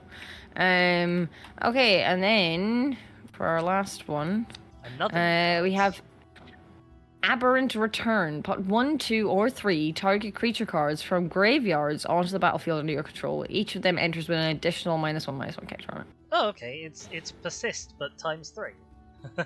Yeah, and from any graveyard though. Oh yes, from any graveyard. You're right. From graveyards. Yeah. So, yeah, some nice sorceries. Yeah, some nice ones. I would have liked to see, especially as we are in green, I would have liked to see more things that could deal with artifacts and enchantments. Like, I would have liked to see a sweeper for those, because I think it's always important for a deck to have a sweeper for those. But that's your room to upgrade. That's your room to upgrade the deck. On to instance then. We have Terminate. Destroy target creature. Can't be regenerated. It's good. Then we have Cathartic Pyre. You choose one. It deals 3 damage to target creature or planeswalker, or discard up to 2 cards, then draw that many cards. Yep. Yeah, solid modal spell. Will probably end up being swapped out. And we have Infernal Grasp. Destroy target creature, you lose 2 life. Yeah. It looks like we've got quite a few kill spells, and this is going to be quite a removal-y deck anyway, with the amount of -1 counters it's splashing around. So this will be a little bit of a menace to fight on the battlefield, possibly. We have Assassin's Trophy. Destroy target permanent an opponent controls. Its controller may search their library for a base land card, put onto the battlefield, and then shuffle. So not even tapped. That's That's a cost for sure. Then we have Fire Covenant. Not As an even addition... not even tapped, but it does hit any permanent type. Assassin's Trophy That is true. is a really well loved staple like removal piece. That is fair. That is fair. Yes. Yeah, we've got Fire Covenant. As an additional cost to cast a spell, pay X life, and it will deal X damage divided as you choose among any number of target creatures. I don't love this. I don't love this as a card in general. I don't love this for this deck because it's not like you're gaining lots of life in this deck. No, that is very fair. I don't know. I think it could be useful, like towards the end of a game. You know, like if you have a decent amount of life left. Yeah, I guess just get rid of most of your life. You know, life is a resource. Yep. Get rid of creatures, and then you attack. Yeah, I assume the idea is that because you're weakening opponents' creatures and counters, you're not necessarily killing them outright with the -1 counters. Yeah. This is the way to like finish the job. Yeah, I guess. Another staple. And we have Putrefy. Destroy target artifact or creature. It can be regenerated. Yep. It is a staple. So far, I've seen a lot of use life to do this in the deck so far. I wouldn't have said there's loads. There's a few, but I mean, black decks are the worst for like just splurging away all of your own life. Yeah, and I mean black does that quite a lot in general, and this is a black heavy deck in comparison to the other two colors, for sure. We have a Soul Ring. I think this is pretty. I like its stars. Which of the two Soul Rings do you think is prettier? Oh, that's rude. Why would you ask me that? Because I thought it would make for interesting content. Well, see, they both have their merits, though. Uh-huh. I like that the composition of them is sort of nicely mirrored. Like they both have a little corner with stuff in the sky, and then obviously the ring centrally, and then this 3/4. Well, it's not even like the corner with stuff in the sky. They have the same amount of stuff. Like they have like 5 big like prominent stars, and then they've got like 5 birds. They've got one bird in the middle. They've got one bird in the middle, and then they've got one star in the middle. Yeah. And then you put the trees versus the clouds. It's very nice. It's very nice. I like it a lot. I do. Even this cloud up here is almost the same shape as this principal tree. It's not quite, but it's really close. Yeah. I honestly think I like the night one best. I think I like the night one best as well. I like that the ring stands out a bit more. Here the ring kind of stands out up here, and as it sort of becomes all tattered and bannery, it doesn't have as much standoutness. Yeah. Like I think this is great. And I think these two are probably the best Soul Rings there's been since Bloomburrow. But the night one's better. I do quite like I think it's the Age of Eternity as well. Hang on. Oh yeah, I forget actually what that one's like. You'll have to get it for me. I'm failing to use this. That's fine. Right, so we have a Soul Ring. There we go. This one. I think this one's a pretty nice Soul Ring. It is cool. It is cool for sure. It's giving me like Marvel vibes for some reason though. Yeah, actually you're not wrong when you say that. I don't know what it is, but it's giving me Marvel. Yeah.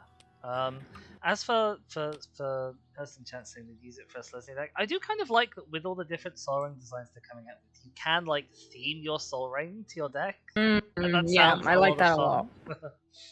And yes, as I said, there's the moon phases are on this as well, which is pretty cool. I hadn't noticed that. That is very cool. Yeah, I like this a lot. But yeah, we've got a Soul Ring. We've got a Contagion class. This is in my Mask Girl deck. When this artifact enters, you put a -1/-1 counter on target creature, and you can pay 4 and tap it to proliferate. I forget that this costs only 2 mana. That's not bad actually for a single -1 counter. No. And then we've got an Arcane Signet. with the bells. To see if that is the correct arcane signet for this. Yeah, because they normally do soul rings and arcane signets at least being different. There is indeed a different arcane signet for this. Okay. I do not know if I will be able to acquire it for you. I will do my best. I mean, you got the soul ring. Yeah, but this, I have to figure out how to put in the numbers. Well, for the soul ring, did you? Oh no, you put it in. Okay, you did it a different one. Anyway, here is Commander Sphere. While you work on that, you can tap it to add 1 mana of any color in your commander's color identity, or sacrifice this artifact to draw a card. The classic that they like to put in the precons. Here is the arcane signet for this deck. I like it. I don't know that I call it as. I like it as art. I don't know if I like it as art for arcane signet. Yeah, that's exactly what I was thinking. Like, I don't try to call this a signet. But it's pretty. It's pretty, yeah. I love the eerie sort of planetoid in the background with like Aurora things coming off it. That's really cool. This is another new artifact for this deck. It's Wickersmith's Tools. Whenever one or more -1/-1 counters are put on a creature, put a charge counter on this artifact. You can tap to add 1 mana of any color, or pay 5 and tap it to sacrifice it. Create X tapped 2/2 colorless scarecrow artifact creature tokens. That's so many words. Oh my god. Where X is the number of charge counters on this artifact. Interesting. I like that. I like a 3-mana rock that does something else. Yeah. I don't think you're going to use the bottom ability very often, but I like that this has kind of the double synergy with proliferate. Because if you hit proliferate once, you put a -1 counter on at least one creature, but potentially many creatures. And you also put an additional charge counter on this, on top of all of the extra charge counters it's about to give itself. And then last, for 6 mana, we have Chimil, the Inner Sun. What the hell are you doing in this deck? Spells you control can't be countered, and at the beginning of your end step, discover 5. I guess. Double check that this is the right. No, this is in the. Why is this in here? Why in this deck? I mean, so to discover 5, you exile cards from the top of your library until you exile a non-land card with mana value 5 or less, and cast it without paying its mana cost, or put it into your hand to put the rest at the bottom in a random order. I don't understand why this is in this deck, but anyway. Idea. This is a card that I consistently think about putting into my cards from Exile decks and never quite manage to. I'd not read the spells you control can't be countered bit. That actually might be worth putting it into some more decks than I have, because being uncounterable can be really useful depending on like who and what you're playing against. Cough, Hex, and her mono blue deck. Yes. This is a really. I have no idea why this card is in this deck. Like, it's not a terrible card. Like, it gets you a free spell a turn for 6 mana. It gives you a little bit of value on the same turn. It is on your end step. It's not horrible. But it's a really odd choice for this. It's not even like a thematically Lorwyn card. Because Chimil, I don't know if that is how you pronounce it, but I'm happy to go with it. Like, I don't know any better. Like, as you can probably tell from the artwork, this is Ixalan. This is fake Aztecs. And Discover is an Ixalan mechanic. Why very much so. Because it wants to be. That's why. It just wants to be. It's having fun by itself. Don't go there. Then we're on to the enchantments. Woo, enchantments. None of we have Elastic Tarfire. At the beginning of each end step, if you put a counter on a creature this turn, this enchantment deals 2 damage to each opponent. That's useful. Yeah, so it's a little bit of a slow burn, but you are going to be putting a counter on a creature on each of your turns. I don't know if there's many instant speed ways to do it in this deck. There's a couple. Well, I mean, like, you know, things are doing damage via minus. Some things have wither, right? That's true. So if you're blocking. So if they're blocking, Like some things have wither, so yeah, it'll do some solid burn. I don't know that I would have thought of putting this card in if I was making this deck, but it'll get some damage in. Yeah. For sure. And it's only 2 mana. Then you have Everlasting Torment. Any players can't gain life. Damage can't be prevented. All damage is dealt as though its source had wither. That's wild. That is wild. That's going to be really good in this deck. That's scary. Like, he's a scary boy. Like, obviously, it's going to be good with Anti-All, but it's going to be especially good with Reaper King when even when your opponents fight amongst themselves, you're getting all the creatures back. Yeah. I mean, if you have this and Reaper King on the board, you probably are like public enemy number 1. But it's absolutely that's it's good. Yeah. Yeah, for sure. Next we have Puka's Covenant. This is another new card. Are Pukas also Irish? Is it a person called Puka? Like, this is the first I'm hearing the words. So,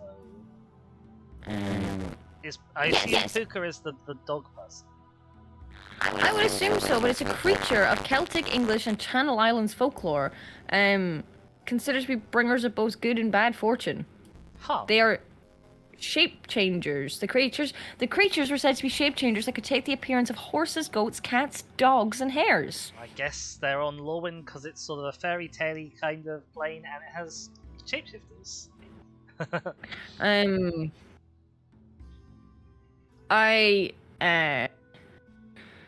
I am glad that the Wikipedia article for Puka is the Irish spelling, and because I think it's like, while it does say Celtic, English, and Channel Islands folklore, I think I've only really heard it to do with Irish things. What is the Irish spelling for those? P-U father C-A. A father is like an accent on top of the U. So it's this, but with so it's this with the father on the U. Yes, exactly. So whenever a creature you control with a counter on it dies, you may return another target permanent card with mana value less than or equal to the number of counters on that creature from your graveyard to your hand. Do this only once each turn. I do also like the Welsh spelling of it. That's fair. This feels like it's a possibility for your unit deck. Mm-hmm. I feel like in this deck, you're not going to be putting enough counters on your own things at once. Like, you're only going to have like 1 to 3 counters on your stuff at any one time, right? Because otherwise they die. Which, I mean, I guess, sure, like, you can deliberately kill them with -1 counters to trigger this. Mm-hmm. Yeah, I do think this would be helpful in my unit deck, to be fair. Yeah. That is a fun spelling, you're right. But I also have a soft spot for the Welsh language, even though I don't really know very much of it. And we have Blowfly Infestation. This is a very desired reprint, at least to me. I think this might be a card. This might be the first time they're reprinting this card since they changed to the new borders. Possibly. Oh, okay. It's got a very pretty border around it, honestly. They call this the Nyx border. This is the enchantments border that they started using in Theros, which is the mythology themed set. I hadn't even really noticed before. It's just so purpley that it's pretty. Like, the thing is, right, this is my complaint about giving the letter B to black. Because on all their commander decks and things, the color of the pip on the front of it is not black. It's purple. That's true.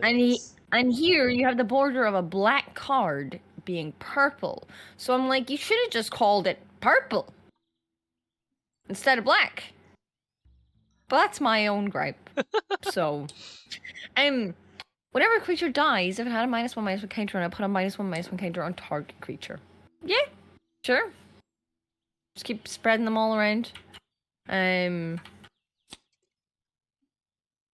Then we have Grave Venerations.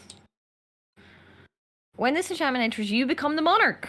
At the beginning of your end step, if you're the monarch, return up to 1 target creature card from your graveyard to your hand. Whenever a creature you control dies, each opponent loses 1 life and you gain 1 life.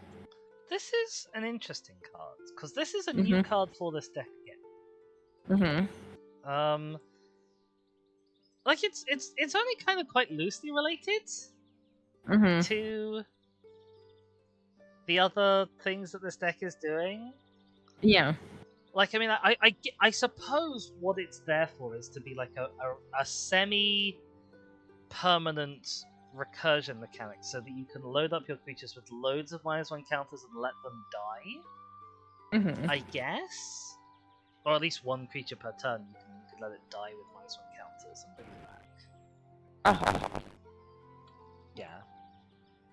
I like the art. The art's very fun. It's very pretty. It's very pretty. And I like Monarch is a fun mechanic. I really appreciate Monarch as a mechanic. Like, it encourages the table to swing and makes games come closer to the end. Obviously, the card draw itself is, you know, a useful thing for it to do. Maybe slightly more useful than something like the initiative. Like, I think it's just a good mechanic. It's a well-designed mechanic. And I love that this is a card that gives you Monarch and it's got a little flower crown. Yes, I agree. It's pretty. Then we have a Saga. A staple card. We have Binding of the Old Gods. On its first go, we have on its first chapter we have destroy target non-land permanent and opponent controls. Then search your library for a forest card, put onto the battlefield, tap, then shuffle, and then creatures you control gain death touch until end of turn. Yeah, it's a really fun. It's a nice card. Like, you want to remove something, you want to ramp, you want to connect with your creatures. It does all of them. It does it a bit slowly. It's not too expensive. Yeah. And then the last card we have is a Flourishing Defenses. Whenever a -1/-1 counter is put on a creature, you may make a 1/1 green elf warrior creature token. And notice this is going to be for every -1 counter. Yes. Put on a creature, any creature, doesn't matter which. Yep. So that this is one of a small number of cards. There was this, and there was Blowfly Infestation. That apparently a bunch of speculators bought up a lot of this card, thinking that it's going to massively increase in price with Lorwyn Eclipsed -1 counters. Hello, Raiders. We have Raiders. How's it going? Hello. This is what happens on a Saturday as I see Hannah go live and I think I'm going to raid Hannah later. And then Hannah raids me and yeah, that's what happened. But it's lovely to see Hannah from either side of it. Yes, we are almost finished up. Nope! How dare you? Sorry, it's terrible to see Hannah from either side of the raid. No, I think she's yelling at me. Go eat your food. Thank you so much for the raid, Hannah. I appreciate it so much. And if anyone else needs to raid and run, do feel free. You're wonderful and great, and I hope Blueprints crowd control ? I think that's what was happening. Was a lot of fun. Yes, remember to take your meds, Hannah. Do it. Thank you, Phoenix Rising, for that.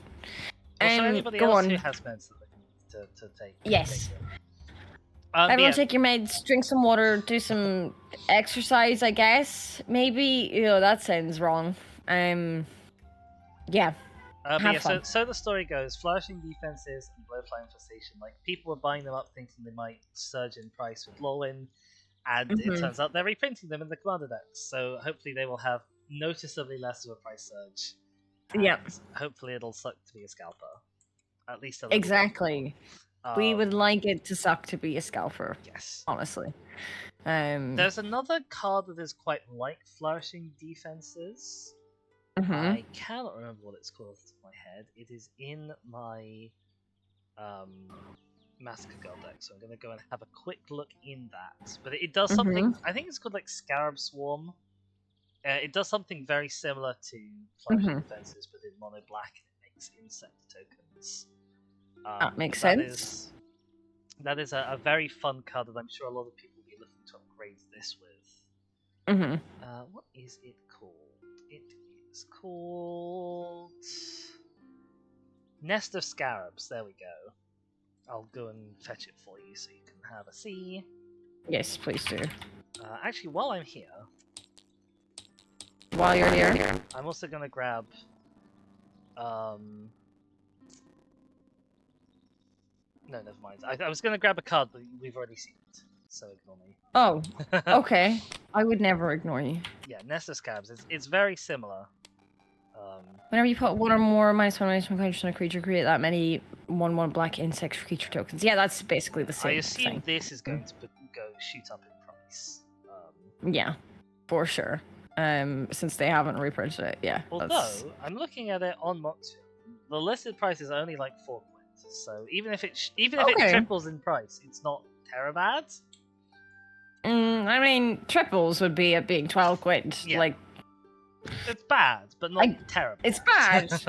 Okay, yeah, sure. But that is all the cards. We have some tokens.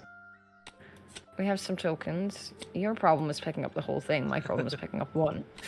Right. So we have a zombie, but it's what's his face from Final Fantasy. Yeah, the tokens won't necessarily be from within the set, sadly. No, I am aware of that. We have a snake with Death Touch, a Phyrexian Sapperling. Oh, I don't know what makes Phyrexian Sapperlings.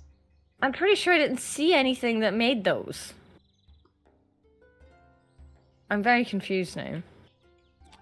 We have an Elf Warrior. It's the Hildebrand zombies. Yes, Hildebrand, yes. With treasure. Okay, we had a thing that made Sapperlings, but not Phyrexian Sapperlings, and we don't have any Sapperlings here, any normal Sapperlings. The only card that Scryfall lists as making Phyrexian Sapperlings is Blight Reaper Thallid, which transforms into something else. Blight Sower Thallid, which is definitely not in this deck. No, but also there is a card that makes Sapperlings that is, and there's no Sapperlings. There's only a Phyrexian Sapperling. So that we've made a small little mistake here. Well, that's the decks. Those are the decks. What do you think, Dizzy? What's your final judgment? Going into this, I was like, I really like the look of the elemental deck more than I like the -1 counters deck. And coming out of it, I think I see lots of things in the Until that are going to be a lot of fun. And I think if I was going to pick one of the two, I would probably pick Until. Yeah. I don't know. I think I think so. I think I like the elemental deck. My only problem is that, like, if it was a deck I had and I wanted to upgrade it, like, I would think I would struggle upgrading or dealing with doing anything to a 5-color deck. Yes, it's going to be a lot of mental load. Yeah. To make it run properly. I think also the secondary commander in Ashland is noticeably less useful for the deck than the Reaper King is for this deck. Yes, I quite like the Reaper King here, actually. I think if you run the Many Mysteries, whatever it was called, the Massive Mysteries, that one. I think if you run that, you're gonna have a really slow, struggly, chugging time getting up a bajillion squillion mana for all of your really expensive elementals. Yeah, for sure. I would seriously consider making a deck list around the Reaper King as well. I'd enjoy playing this with Auntie All as the deck. I don't know if I'd make my own Auntie All deck list based off of this, but I would definitely enjoy playing this with Auntie All at the helm. For sure. But yeah, no, I quite like this. I like the -1 counters. I like counters in general, but like, this is fun. I like this. I know personally that one of the first things to cut would be this. Yeah, definitely. Like, even though I like the card conceptually, there's got to be a. In fact, I know exactly what the better artifact to put in for that slot is, because there is a card. I don't know what it's called. There's a card that is like Contagion Clasp, except it's 4 mana, and when you do the activated ability, you proliferate twice instead of once. That is the card I would put in instead of Kai'Ma. Right, okay. That is very fair. Right. We are at 3 hours and 43 minutes. I am pretty tired. So I don't know that we really have time / I have capacity for much more, if that's okay. Oh, I'm wrong about what the cost is. I will just quickly bring up the card while you're talking. Are you looking that we should? I mean, I'm done. Yeah, do it. I'm thinking we should finish up is my and not do other things, if that's okay. That is more than okay. There we go. That's my recommended swap. When Contagion Engine enters the battlefield, put on -1 minus counter on each creature target player controls. Okay, yeah. This is yes, much better. Oh, welcome in, your boy father. Yes, I was talking about Contagion. that was sent. Like that message appeared in chat literally as you plopped down Contagion Engine. I was like, yep. It's the first time chat as well, which makes it sound like you got summoned by me talking about Contagion Engine. Are you talking about Contagion Engine? I love Contagion Engine. I get summoned by it everywhere I go. You just heard me from across the reaches of Twitch. Welcome in. I hope you're having a lovely day. We are unfortunately wrapping up and about to end off, but we've had a really nice time looking at the new decks that are coming out. I know that both Hex and Rat, who sadly couldn't be here today, they've ordered these decks. I believe they have. That Auntie All is heading to a Hex and Ashling is heading to a Rat. That sounds right to me. So maybe we'll be seeing more from these commanders. You never know.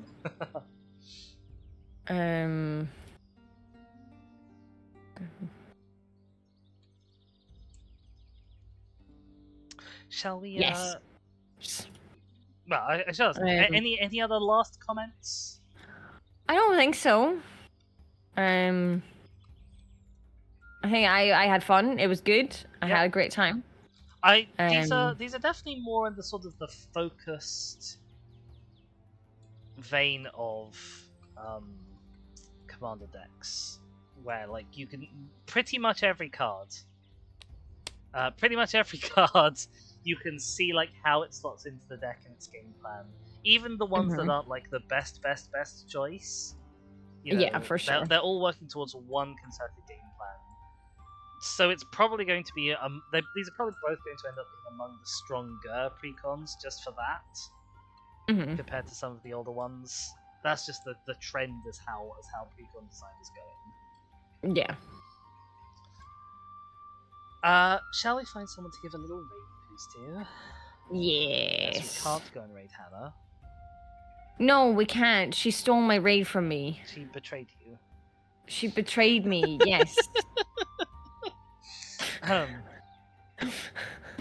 It sounds so harsh. She raided me and brought her community here. She betrayed me. We could go and raid Nearby, who is streaming some commander for her regular Saturday showdown.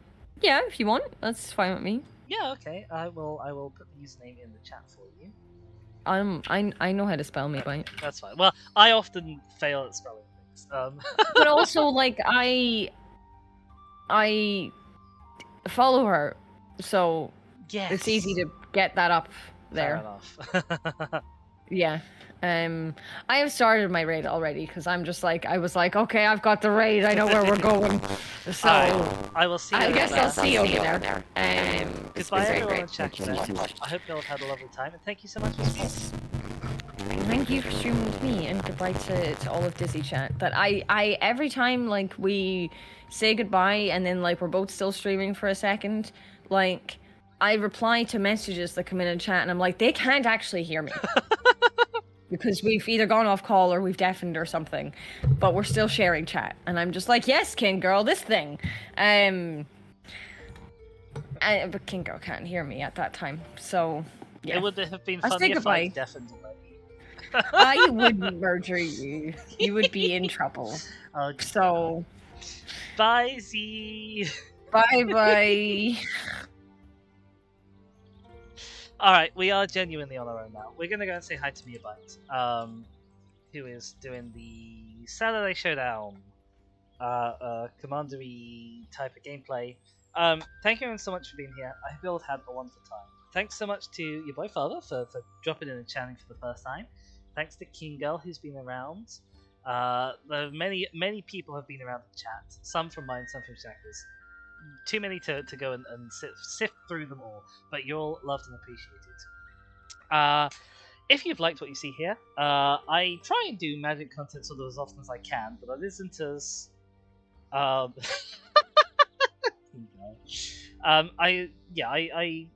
do magic stuff as often as I can. It's not always as often as I'd like it to be, but if more people show up and love magics, then I am sure that more magic stuff will end up happening as these things go. Do remember to drop a follow if you have not already and you want to see more stuff that is like this. Consider subscribing if you haven't already, because everything you do like that helps me, and also helps me get more magic cards that I can show off to you lovely people and talk about. That's very self-centered of me, I know. But it does genuinely help. Every little bit helps. You can also check out my Discord.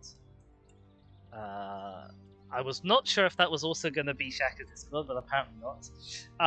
Where you can hang out with people and talk about things like magic or other lovely things and meet all the lovely people that we've had here. Raid is running out. My name has been Dizzy. Thank you so much for being here. I'll see you all next time. For everyone! Bye bye!